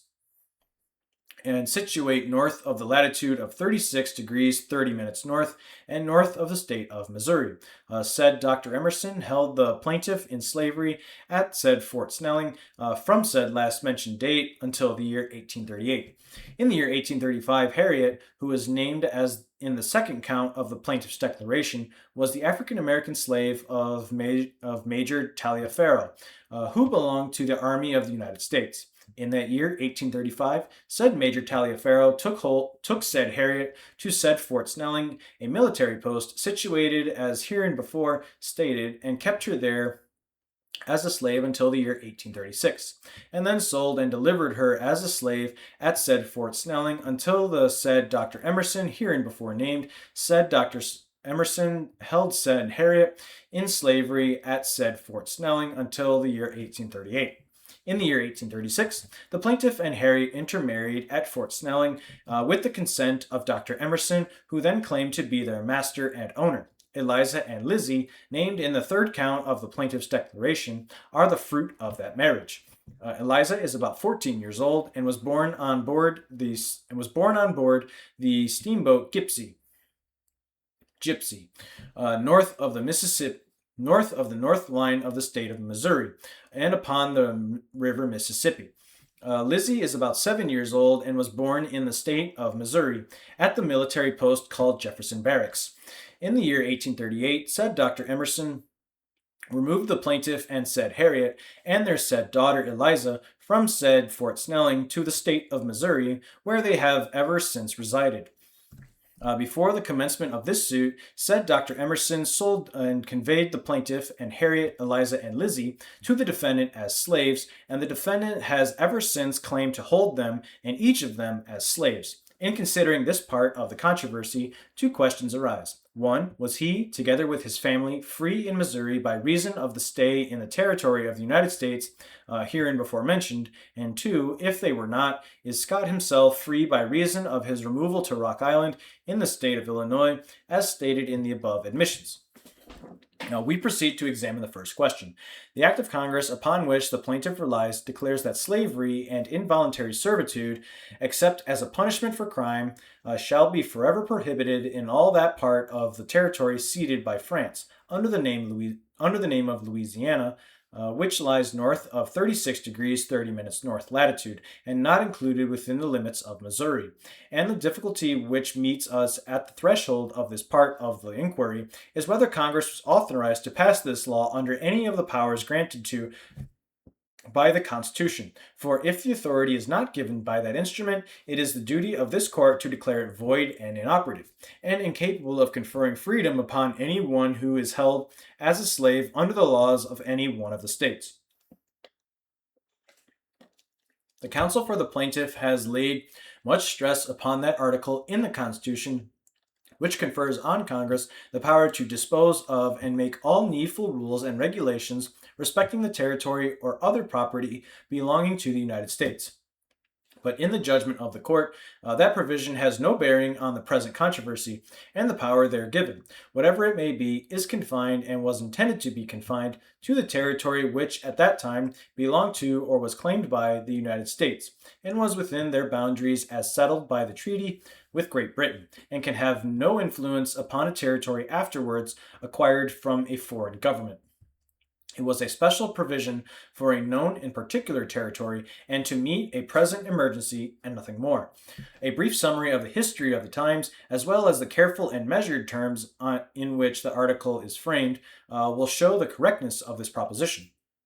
It will be remembered that from the commencement of the Revolutionary War, serious difficulties existed between the states in relation to the disposition of large and unsettled territories, which were included in the chartered limits of some of the states, and some of the other states, and more especially Maryland, which had no unsettled lands, insisted that as the unoccupied lands, if wrested from Great Britain, would owe their preservation to the common purse and the common sword. The money arising from them ought to be applied in just proportion among the several states, to pay the expenses of the war, and ought not to be apportioned to the use of the state in whose chartered limits they might happen to lie, to the exclusion of the other states, by whose combined efforts and common expense the territory was defended and preserved against the claim of the British government.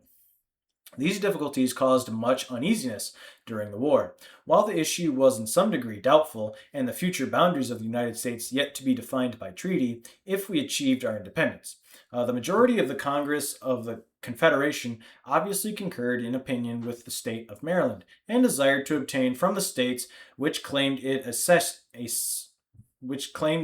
a cession of this territory, in order that Congress might raise money on this security to carry on the war. This appears by the resolution passed on the 16th of December, 1780. 16th of September, 1780. Strongly urging the states to cede these lands to the United States, both for the sake of peace and union among themselves, and to maintain the public credit. And this was followed by the resolution of October 10th, 1780, by which Congress pledged itself that if the lands were ceded as recommended by the resolution above mentioned, they should be disposed of for the common benefit of the United States, and be settled and formed into distinct republican states, which should become members of the federal union, and have the same rights of sovereignty and freedom and independence as other states. But these difficulties became much more serious after peace took place, and the boundaries of the United States were established. Every state at that time felt severely the pressure of its war debt, but in Virginia and some other states, there were large territories of unsettled lands, the sale of which would enable them to discharge their obligations without much inconvenience, while other states, which had no such resource, saw before them many years of heavy and burdensome taxation, and the latter insisted, for the reasons before stated, that these unsettled lands should be treated as the common property of the states, and the proceeds applied to their common benefit. The letters from the statesmen of that day will show how much this controversy occupied their thoughts, and the dangers that were apprehended from it. It was the disturbing element of the time, and fears were entertained that it might dissolve the confederation by which the states were then united. These fears and dangers were, however, at once removed when the state of Virginia in 1784 voluntarily ceded to the United States the immense tract of country lying northwest of the River Ohio, and which was within the acknowledged limits of the state. The only object of the state in making this cession was to put an end to the threatening and exciting controversy, and to enable the Congress of that time to dispose of the lands and appropriate the proceeds as a common fund for the common benefit of the states. It was not ceded because it was inconvenient to the state to hold and govern it, nor from any exception expectation that it could be better or more conveniently governed by the United States. The example of Virginia was soon afterwards followed by other states. And at the time of the adoption of the Constitution, all of the states similarly situated had ceded their unappropriated lands except North Carolina and Georgia. The main object for which these cessions were desired and made was on account of their money value and to put an end to a dangerous controversy as to who was justly entitled to the proceeds when the lands should be sold. It is necessary to bring this part of the history of these cessions thus distinctly into view because it will enable us the better to comprehend the phraseology of the article in the Constitution so often referred to in the argument. Undoubtedly, the powers of sovereignty and the eminent domain were ceded with the land. This was essential in order to make it effectual and to accomplish its objects. But it must be remembered that at the time there was no government of the United States in existence with enumerated and limited powers. What was then called the United States were 13 separate, sovereign, independent states which had entered into a league or confederation for their mutual protection and advantage, and the Congress of the United States was composed of the representatives of each of these separate sovereignties meeting together as equals to discuss and decide on certain measures which the states, by the Articles of Confederation, had agreed to submit to their decision. But this confederation had none of the attributes of sovereignty in legislative, executive, or judicial power. It was little more than a Congress of ambassadors, authorized to represent separate nations in matters in which they had a common concern. It was this Congress that accepted the cession from Virginia. They had no power to accept it under the Articles of Confederation, but they had an undoubted right, as independent sovereignties, to accept any cession of territory for their common benefit, which all of them assented to. And it is equally clear that as their common property, and having no superior to control them, they had the right to exercise absolute dominion over it, subject only to the restrictions which Virginia had imposed in her act of cession. There was, as we have said, no government of the United States then in existence with special enumerated and limited powers. The territory belonged to sovereignties who, subject to the limitations above mentioned, had a right to establish any form of government they pleased by compact or treaty among themselves, and to regulate rights of person and rights of property in the territory as they might deem proper. It was by a Congress representing the authority of these several and separate sovereignties, and acting under their authority and command, but not from any authority derived from the Articles of Confederation, that the instrument usually called the Ordinance of 1787 was adopted, regulating in much detail the principles and the laws by which this territory should be governed, and among other provisions, slavery is prohibited in it. We do not question the power of the states, by agreement among themselves, to pass this ordinance, nor its obligatory force in the territory, while the Confederation or League of the States, in their separate sovereign character, continued to exist. This was the state of things when the Constitution of the United States was formed. The territory ceded by Virginia belonged to the several confederated states as common property, and they had united in establishing in it a system of government and jurisprudence in order to prepare it for admission as states. According to the terms of the session, they were about to dissolve this federative union and to surrender a portion of their independent sovereignty to a new government which, for certain purposes, would make the people of the several states one people, and which was to be supreme and controlling within its sphere of action throughout the United States. But this government was to be carefully limited in its powers and to exercise no authority beyond those expressly granted by the Constitution, or necessarily to be implied from the language of the instrument, and the objects it was intended to accomplish. And as this League of States would, upon the adoption of the new government, cease to have any power over the territory, and the ordinance they had agreed upon be incapable of execution and a mere nullity, it was obvious that some provision was necessary to give the new government sufficient power to enable it to carry into effect the objects for which it was seated, and the compacts and agreements which the states had made with each other in the exercise of their powers of sovereignty. It was necessary that the lands should be sold to pay the war debt, and that a government and system of jurisprudence should be maintained in it, to protect the citizens of the United States who should migrate to the territory in their rights of person and of property. It was also necessary that the new government about to be adopted should be authorized to maintain the claim of the United States to the unappropriated lands in North Carolina and Georgia, which had not then been ceded, but the cession of which was confidently anticipated upon some terms that would be arranged between the general government and these two states. And, moreover, there were many articles of value besides this property in land, such as arms, military stores, munitions, and ships of war, which were the common property of the states, when acting in their independent characters as confederates. Which neither the new government nor anyone else would have a right to take possession of or control without authority from them. And it was to place these things under the guardianship and protection of the new government, and to clothe it with the necessary powers that the clause was inserted in the Constitution, which gives Congress the power to dispose of and make all needful rules and regulations respecting the territory or other property belonging to the United States. It was intended for a specific purpose, to provide for the things we have mentioned. It was to transfer to the new government the property then held in common by the states, and to give to that government power to apply it to the objects for which it had been destined by mutual agreement among the states before their league was dissolved. It applied only to the property which the states held in common at that time, and has no reference whatever to any territory or other property which the new sovereignty might afterwards itself acquire.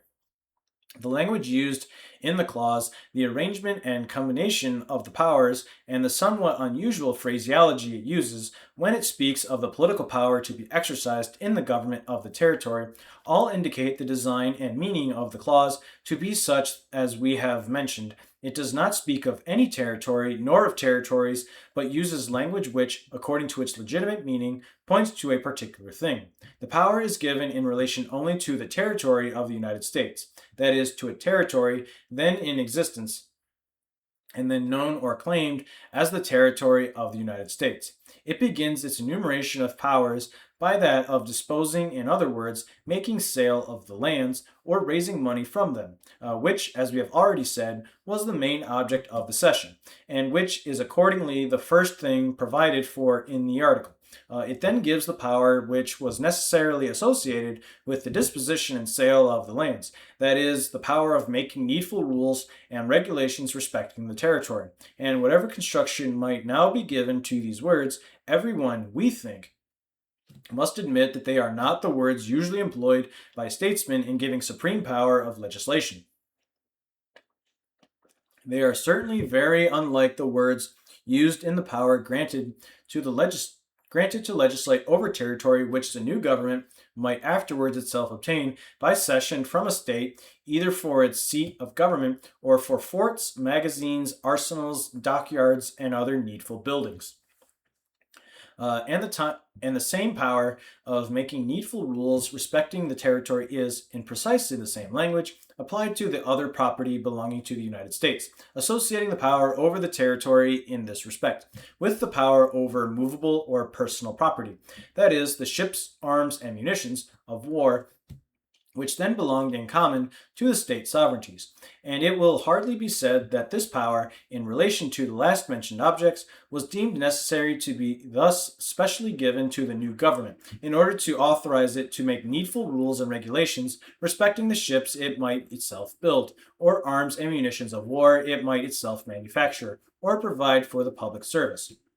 No one, it is believed, would think a moment of deriving the power of Congress to make needful rules and regulations in relation to property of this kind from this clause of the Constitution, nor can it, upon any fair construction, be applied to any property but that which the new government was about to receive from the Confederated States. And if this be true as to this property, it must be equally true and limited as to the territory, which is so carefully and precisely coupled with it, and like it referred to as property in the power granted.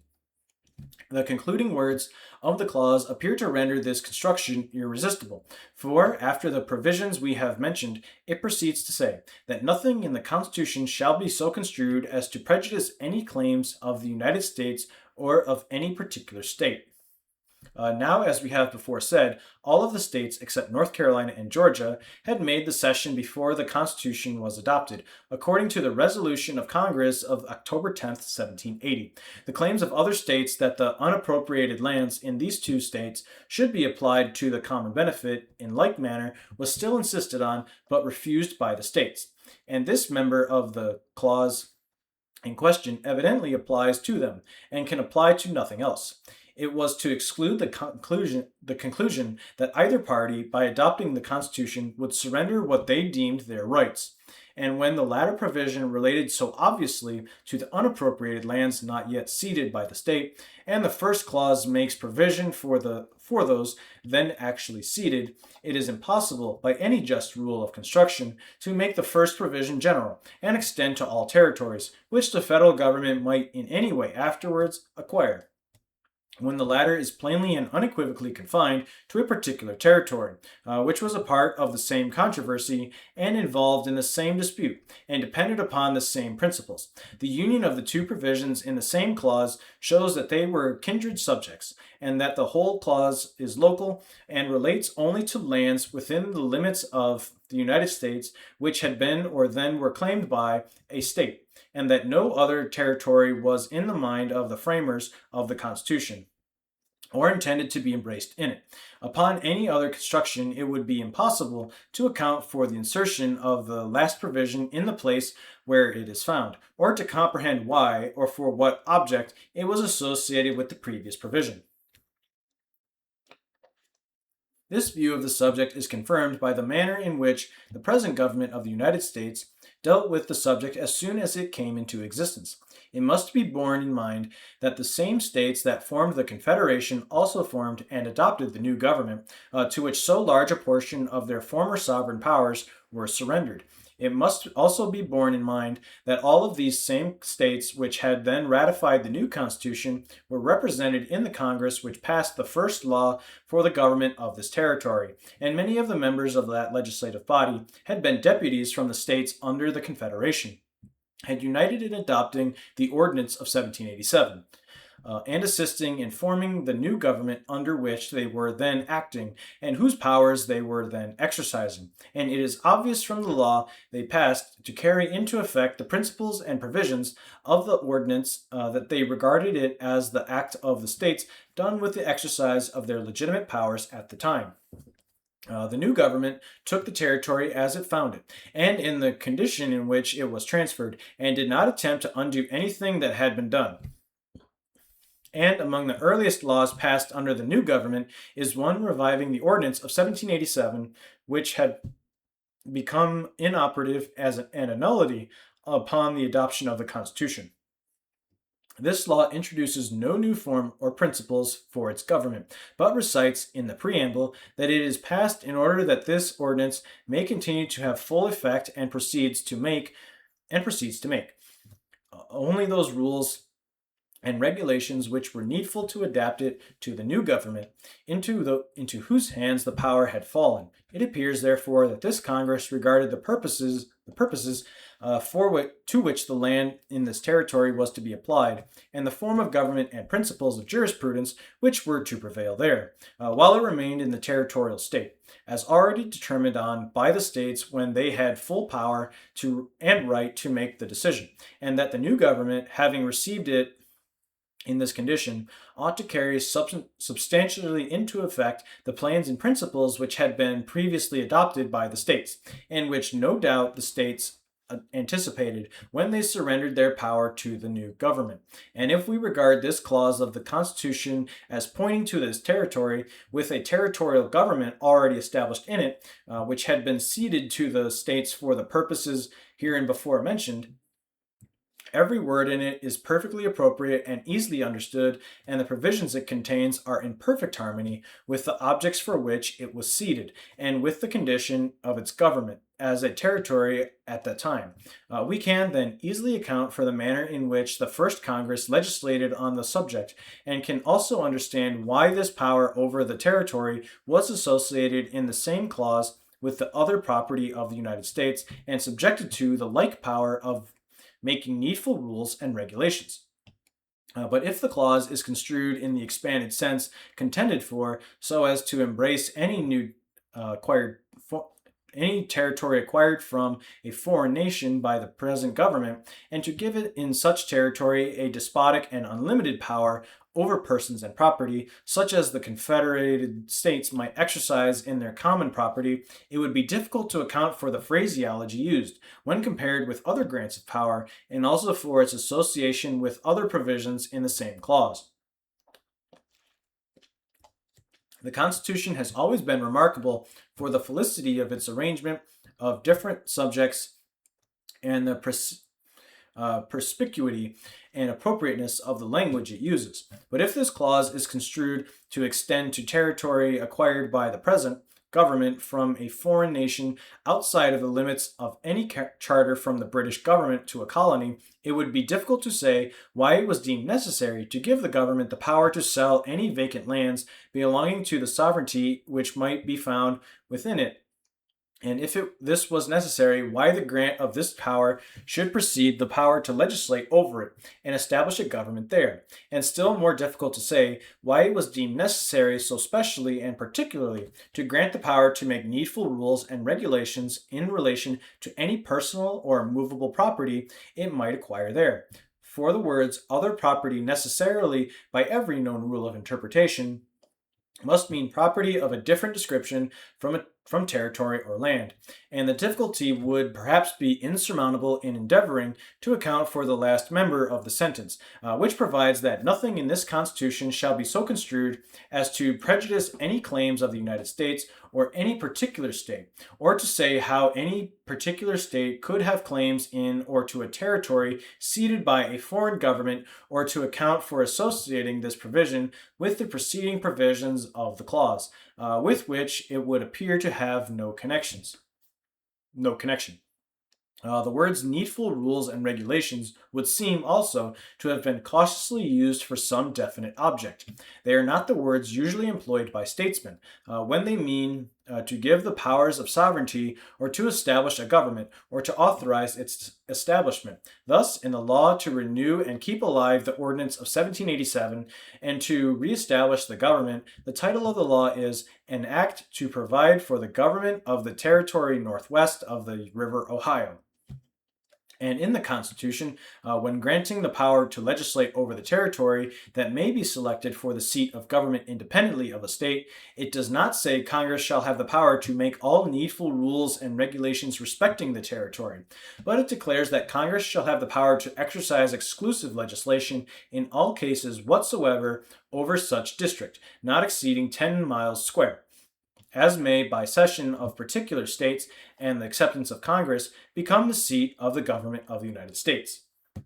The words rules and regulations are usually employed in the Constitution in speaking of some particular specified power which it means to confer on the government, and not, as we have seen, when granting general powers of legislation, as for example in the particular power to Congress to make rules for the government and regulation of the land and naval forces, or the particular and specific power to regulate commerce, to establish a uniform rule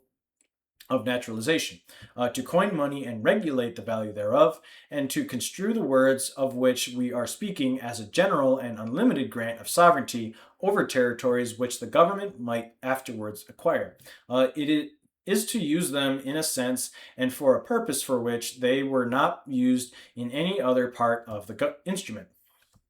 But if confined to a particular territory in which a government of law and laws had already been established, but which would require some alterations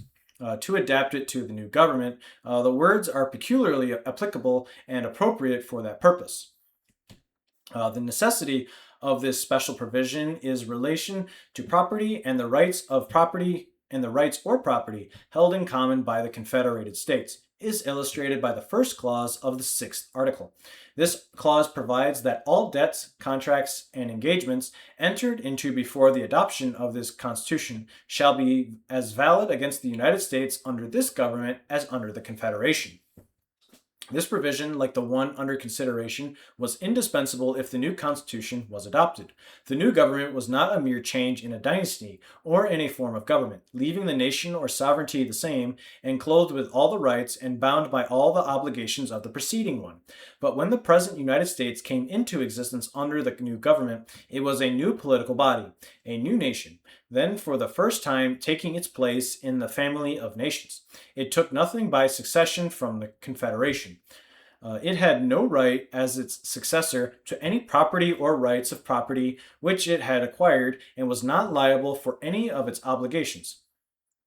It was evidently viewed in this light by the framers of the Constitution, and as the several states would cease to exist in their former confederated character upon the adoption of the Constitution, and could not, in that character, again assemble together, special provisions were indispensable to transfer to the new government the property and rights which at that time they held in common, and at the time to authorize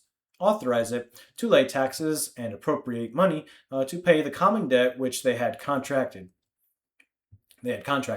And this power could only be given to it by special provisions in the Constitution. The clause in relation to the territory and other property of the United States provided for the first, and the clause last quoted provided for the other. They have no connection with the general powers and rights of sovereignty and delegated to the new government, and can neither enlarge nor diminish them. They were inserted to meet a present emergency, and not to regulate its powers as a government. Indeed, a similar provision was deemed necessary in relation to treaties made by the Confederation, and when in the clause next succeeding the one of which we have last spoken, it is declared that treaties shall be the supreme law of the land. Care is taken to include by express words the treaties made by the Confederated States. The language is, and all treaties made or which shall be made under the authority of the United States shall be the supreme law of the land. Whether, therefore, we take the particular clause in question by itself or in connection with the other provisions of the Constitution, we think it clear that it applies only to the particular territory of which we have spoken, and cannot, by any just rule of interpretation, be extended to territory which the new government might afterwards obtain from a foreign nation. Consequently, the power which Congress may have lawfully exercised in this territory while it remained under a territorial government, and which may have been sanctioned by judicial decision, can furnish no justification and no argument to support a similar exercise of power over territory afterwards acquired by the federal government. We put aside, therefore, any argument drawn from precedents showing the extent of the power which the general government exercised over slavery in this territory, as altogether inapplicable to the case before us. But the case of the American and Ocean Insurance Companies v. Cantor has been quoted as establishing a different construction of this clause of the Constitution. There is, however, not the slightest conflict between the opinion now given and the one referred to, and it is only by taking a single sentence out of the latter and separating it from the context that even an appearance of conflict can be shown. We need not comment on such a mode of expounding an opinion of the court. Indeed, it most commonly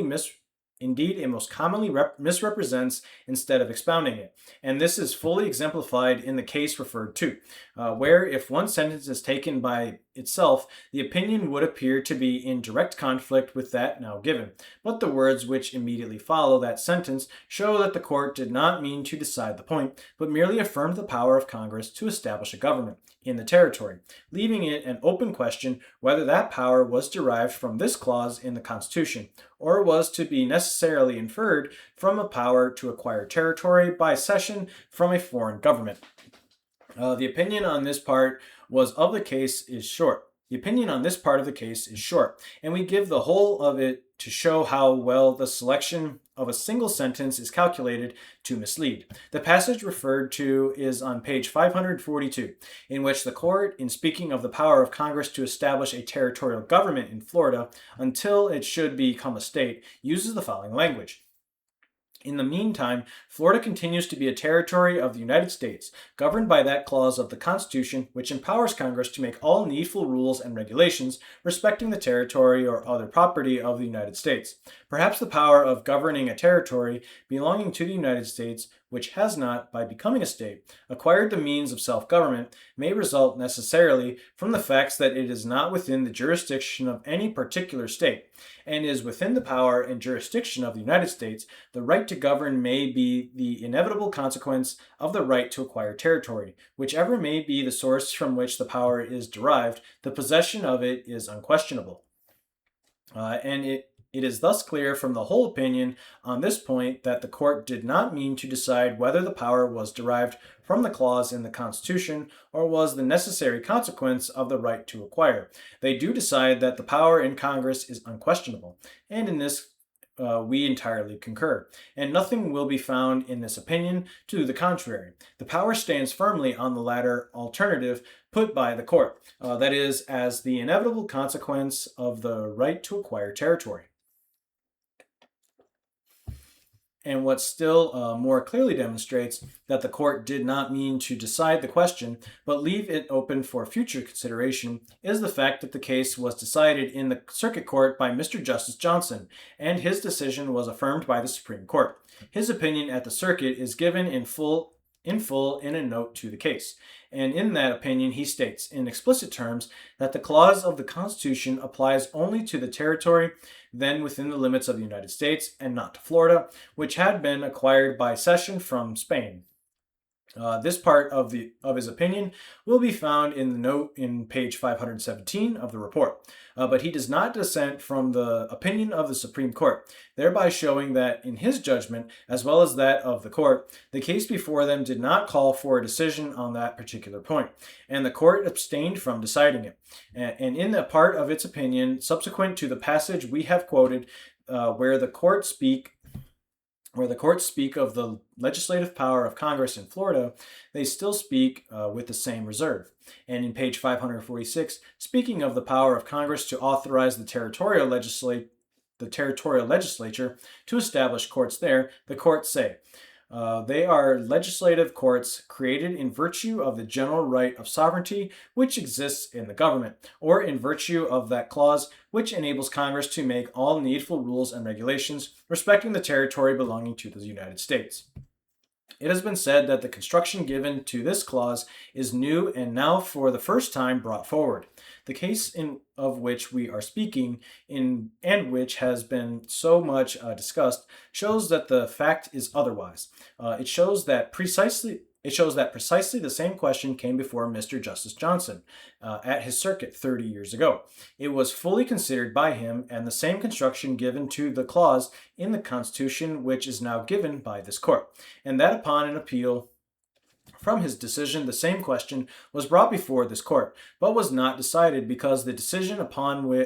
it was not required by the case before the court. There is another sentence in the opinion which has been commented on, which even in a still more striking manner shows how one may mislead or be misled by taking out a single sentence from the opinion of a court and leaving out of view what precedes and follows. It is in page 546, near the close of the opinion, in which the courts say, in legislating for them the territories of the United States, Congress exercises the combined powers of the general and of the state government. And it is said that as the state may unquestionably prohibit slavery within its territory, this sentence decides, in effect, that Congress may do the same in a territory of the United States, exercising there the powers of a state as well as the power of the general government.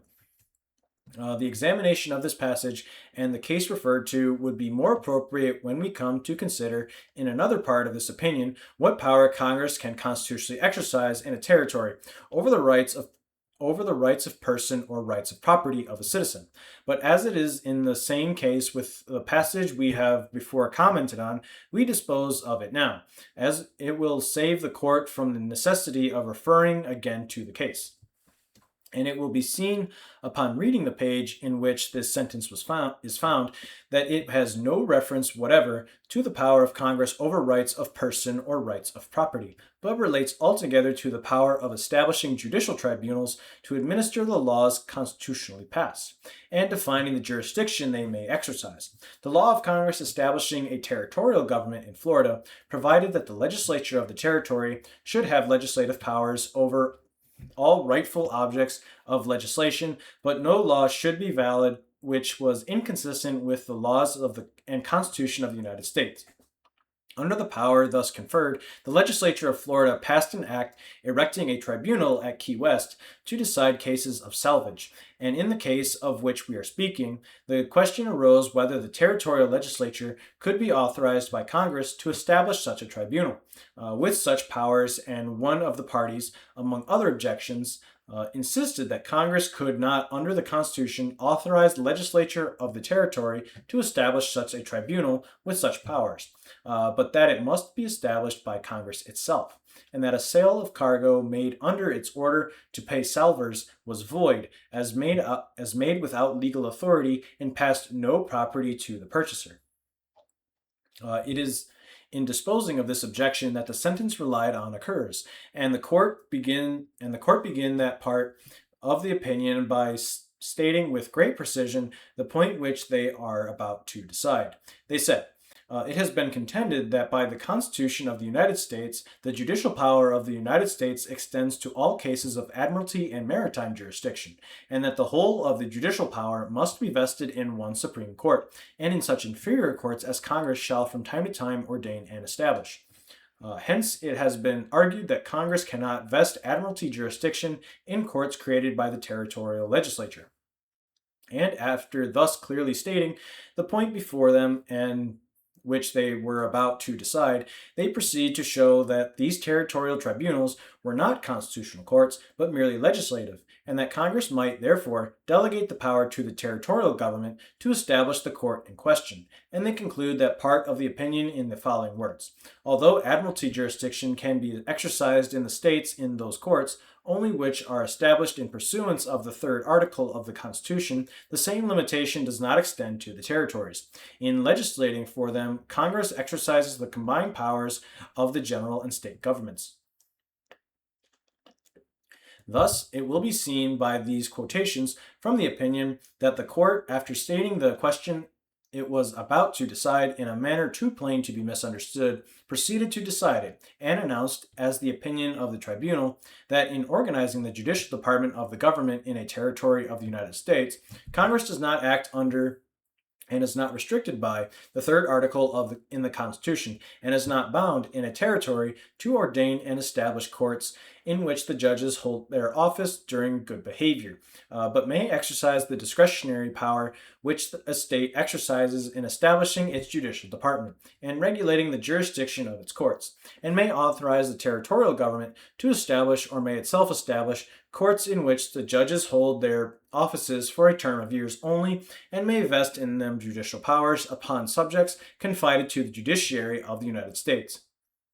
And in doing this, Congress undoubtedly exercises the combined power of the general and a state government.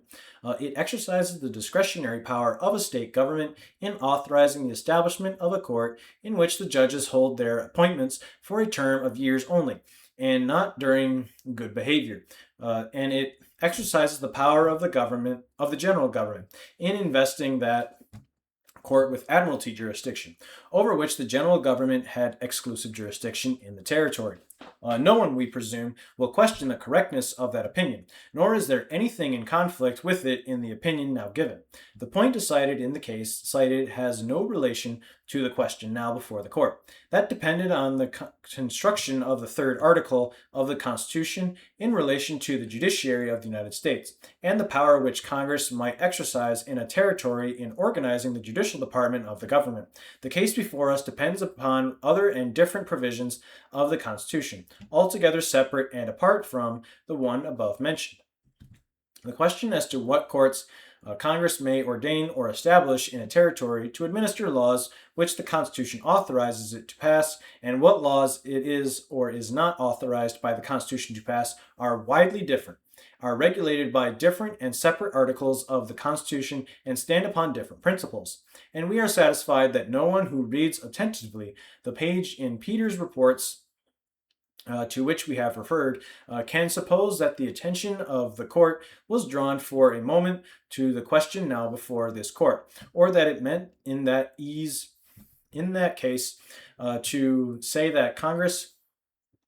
had a right to prohibit a citizen of the United States from taking any property which he lawfully held into a territory of the United States.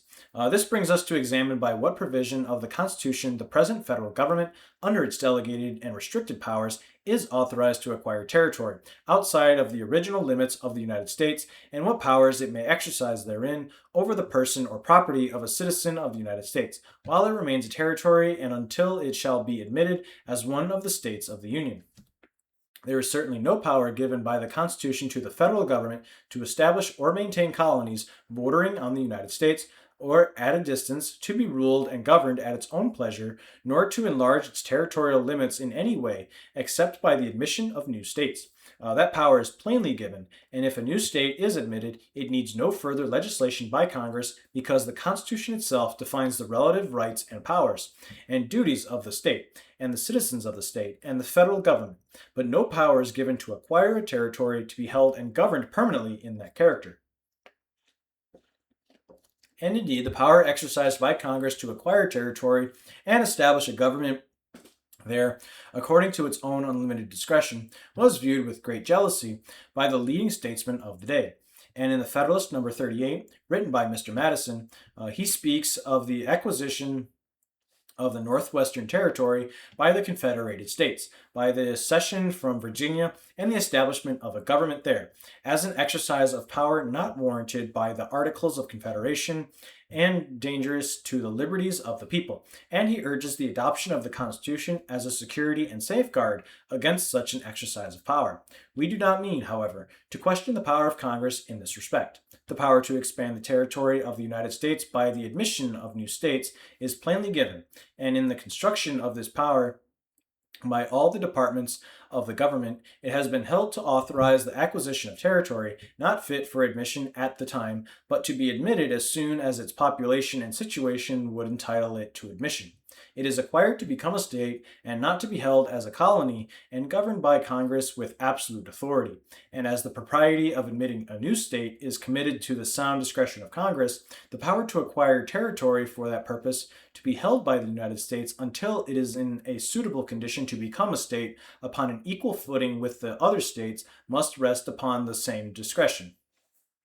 It is a question for the political department of the government and not the judicial, and whatever the political department of the government shall recognize as within the limits of the United States, the judicial department is also bound to recognize and to administer in it the laws of the United States so far as they apply, and to maintain in the territory the authority and rights of the government, and also the personal rights and rights of property of individual citizens as secured by the Constitution. All we mean to say on this point is that as there is no express regulation in the Constitution defining the power which the general government may exercise over the person or property of a citizen in a territory thus acquired, the court must necessarily look to the provisions and principles of the Constitution and its distribution of powers, for the rules and principles by which its decision must be governed. Taking this rule to guide us, it may be safely assumed that citizens of the United States who migrate to a territory belonging to the people of the United States cannot be ruled as mere colonists, dependent upon the will of the general government, and to be governed by any laws it may think proper to impose. The principle upon which our governments rest, and upon which alone they continue to exist, is the union of states, sovereign and independent within their own limits, in their internal and domestic concerns, and bound together as one people by a general government, possessing certain enumerated and restricted powers delegated to it by the people of the several states, and exercising supreme authority within the scope of the powers granted to it throughout the dominion of the United States. A power, therefore, in the general government to obtain and hold colonies and dependent territories over which they might legislate without restriction would be inconsistent with its own existence in its present form. Whatever it acquires for the benefit of the people of the several states who created it. It is their trustee acting for them, and charged with the duty of promoting the interests of the whole people of the Union in the exercise of the powers specifically granted. At the time when the territory in question was obtained by cession from France, it contained no population fit to be associated together and admitted as a state, and it therefore was absolutely necessary to hold possession of it, as a territory belonging to the United States, until it was settled and inhabited by a civilized community capable of self-government and in a condition to be admitted on equal terms with the other states as a member of the Union. But as we have before said, it was acquired by the general government as the representative and trustee of the people of the United States, and it must therefore be held in that character for their common and equal benefit. For it was the people of the several states, acting through their agent and representative, the federal government, who in fact acquired the territory in question, and the government holds it for their common use until it shall be associated with the other states as a member of the Union. But until that time arrives, it is undoubtedly necessary that some government should be established in order to organize society and to protect the inhabitants in their persons and property. And as the people of the United States could act in this matter only through the government which represented them and through which they spoke and acted when the territory was obtained, it was not only within the scope of its powers, but it was its duty to pass such laws and establish such a government as would enable those by whose authority they acted to reap the advantages anticipated from its acquisition, and to gather there a population which would enable it to assume the position to which it was destined among the states of the Union. The power to acquire necessarily carries with it the power to preserve and apply to the purposes for which it was acquired. The form of government to be established necessarily rested in the discretion of Congress. It was their duty to establish the one that would be best suited for the protection and security of the citizens of the United States and other inhabitants who might be authorized to take up their abode there, and that must always depend upon the existing condition of the territory. As to the number and character of its inhabitants and their situation in the territory, in some cases, a government consisting of persons appointed by the federal government would best subserve the interests of the territory when the inhabitants were few and scattered and new to one another. In other instances, it would be more advisable to commit the powers of self-government to the people who had settled in the territory as being the most competent to determine what was best for their own interests. But some form of civil authority would be absolutely necessary to organize and preserve civilized society and prepare it to become a state, and what is the best form must always depend on the condition of the territory at the time, and the choice of the mode must depend upon the exercise of a discretionary power by Congress acting within the scope of its constitutional authority, and not infringing upon the rights of person or rights of property of the citizen who might go there to reside, or for any other lawful purpose. It was acquired by the exercise of this discretion, and it must be held and governed in like manner until it is fitted to be a state.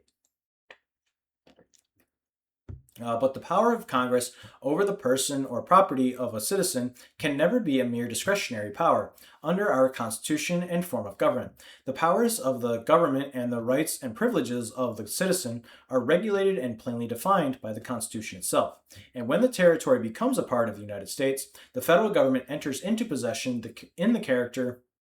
impressed upon it by those who created it. It enters upon it with its powers over the citizen,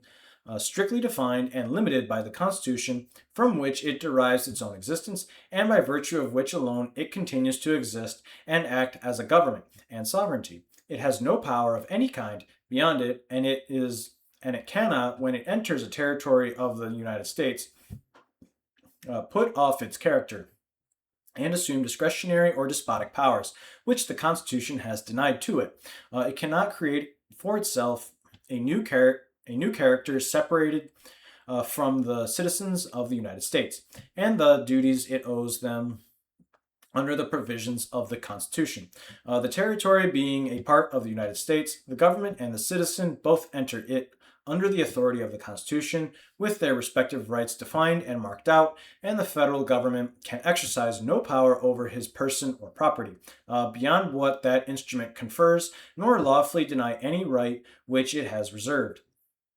A reference to a few of the provisions of the Constitution will illustrate this proposition. For example, no one, we presume, will contend that Congress can make any law in a territory respecting the establishment of religion, or the free exercise thereof, or abridging the freedom of speech or of the press, or the right of the people of the territory peaceably to assemble, and to petition the government for the redress of grievances. Nor can Congress deny to the people the right to keep and bear arms, nor the right to trial by jury, nor compel any one to be a witness against himself in a criminal proceeding.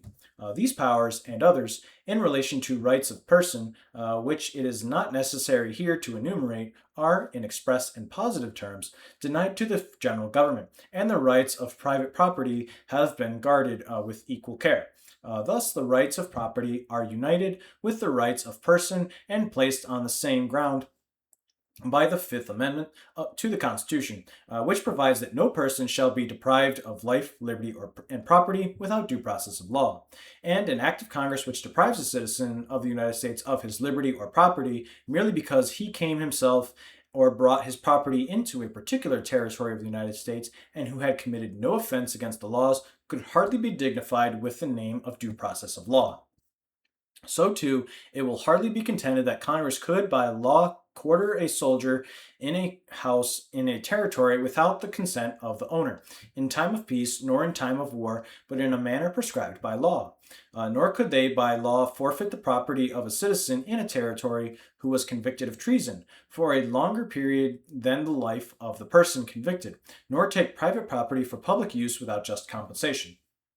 The powers over person and property of which we speak are not only not granted to Congress, but are in express terms denied, and they are forbidden to exercise them. And this prohibition is not confined to the states, but the words are general and extend to the whole territory over which the Constitution gives it power to legislate, including those portions of it remaining under territorial government, as well as that covered by states. It is a total absence of power everywhere within the dominion of the United States and places the citizens of a territory, so far as these rights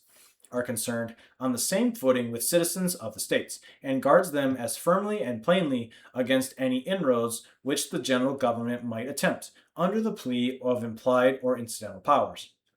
And if Congress itself cannot do this, if it is beyond the powers conferred on the federal government, it will be admitted, we presume, that it could not authorize a territorial government to exercise them. It could confer no power on any local government established by its authority to violate the provisions of the Constitution. It seems, however,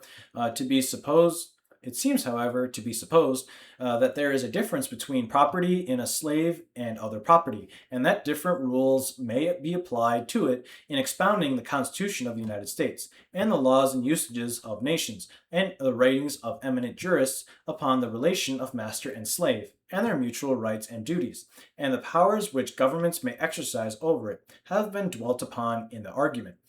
But in considering the question before us, it must be borne in mind that there is no law of nations standing between the people of the United States and their government, and interfering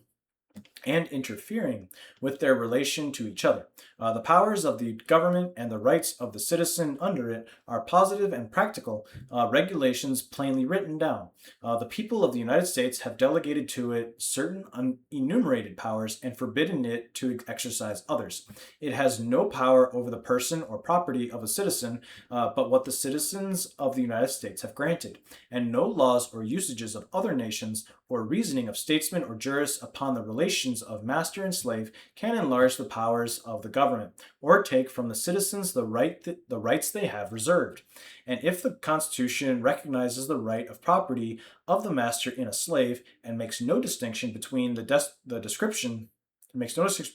no distinction between that description of property and other property owned by a citizen, no tribunal acting under the authority of the United States, whether it be legislative, executive, or judicial, has a right to draw such a distinction or deny to it the benefit of the provisions and guarantees which have been provided for the protection of private property against the encroachments of the government.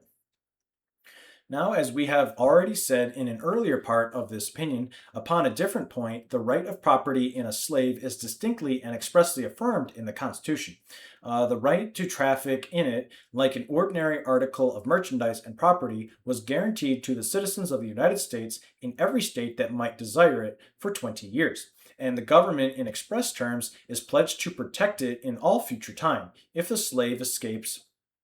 from his owner. This is done in plain words, too plain to be misunderstood. And no word can be found in the Constitution which gives Congress a greater power over slave property or which entitles property of that kind to less protection than property of any other description. The only power conferred is the power coupled with the duty of guarding and protecting the owner in his rights. Upon these considerations, it is the opinion of the court that the act of Congress which prohibits a citizen from holding and owning property of this kind in the territory of the United States north of the line therein mentioned is not warranted by the Constitution and is therefore void, and that neither Dred Scott himself nor any of his family were made free by being carried into this territory, even if they had been carried there by the owner, with the intention of becoming a permanent resident. We have so far examined the case as it stands under the Constitution of the United States and the powers thereby delegated to the federal government. But there is another point in the case which depends on state power and state law, and it is contended on the part of the plaintiff that he is made free by being taken to Rock Island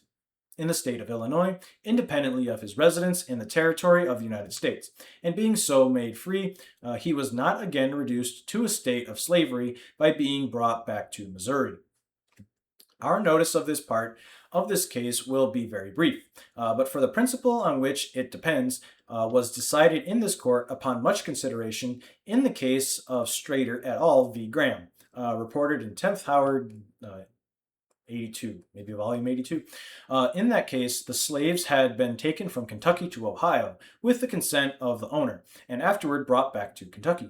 And this court held that their status or condition as free or slave depended upon the laws of Kentucky when they were brought back into that state and not of Ohio, and that this court had no jurisdiction to revise the judgment of a state court upon its own laws. This was the point directly before the court, and the decision that this court had not jurisdiction turned upon it, as will be seen by the report of the case.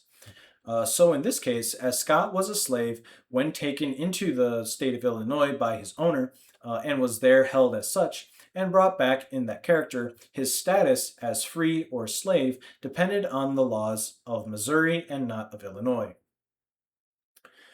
We'll stop there for now, but I will pick up with the remaining parts the next few days. Any other case you'd like me to read, just drop in the comments and I'm happy to take a look. Thank you.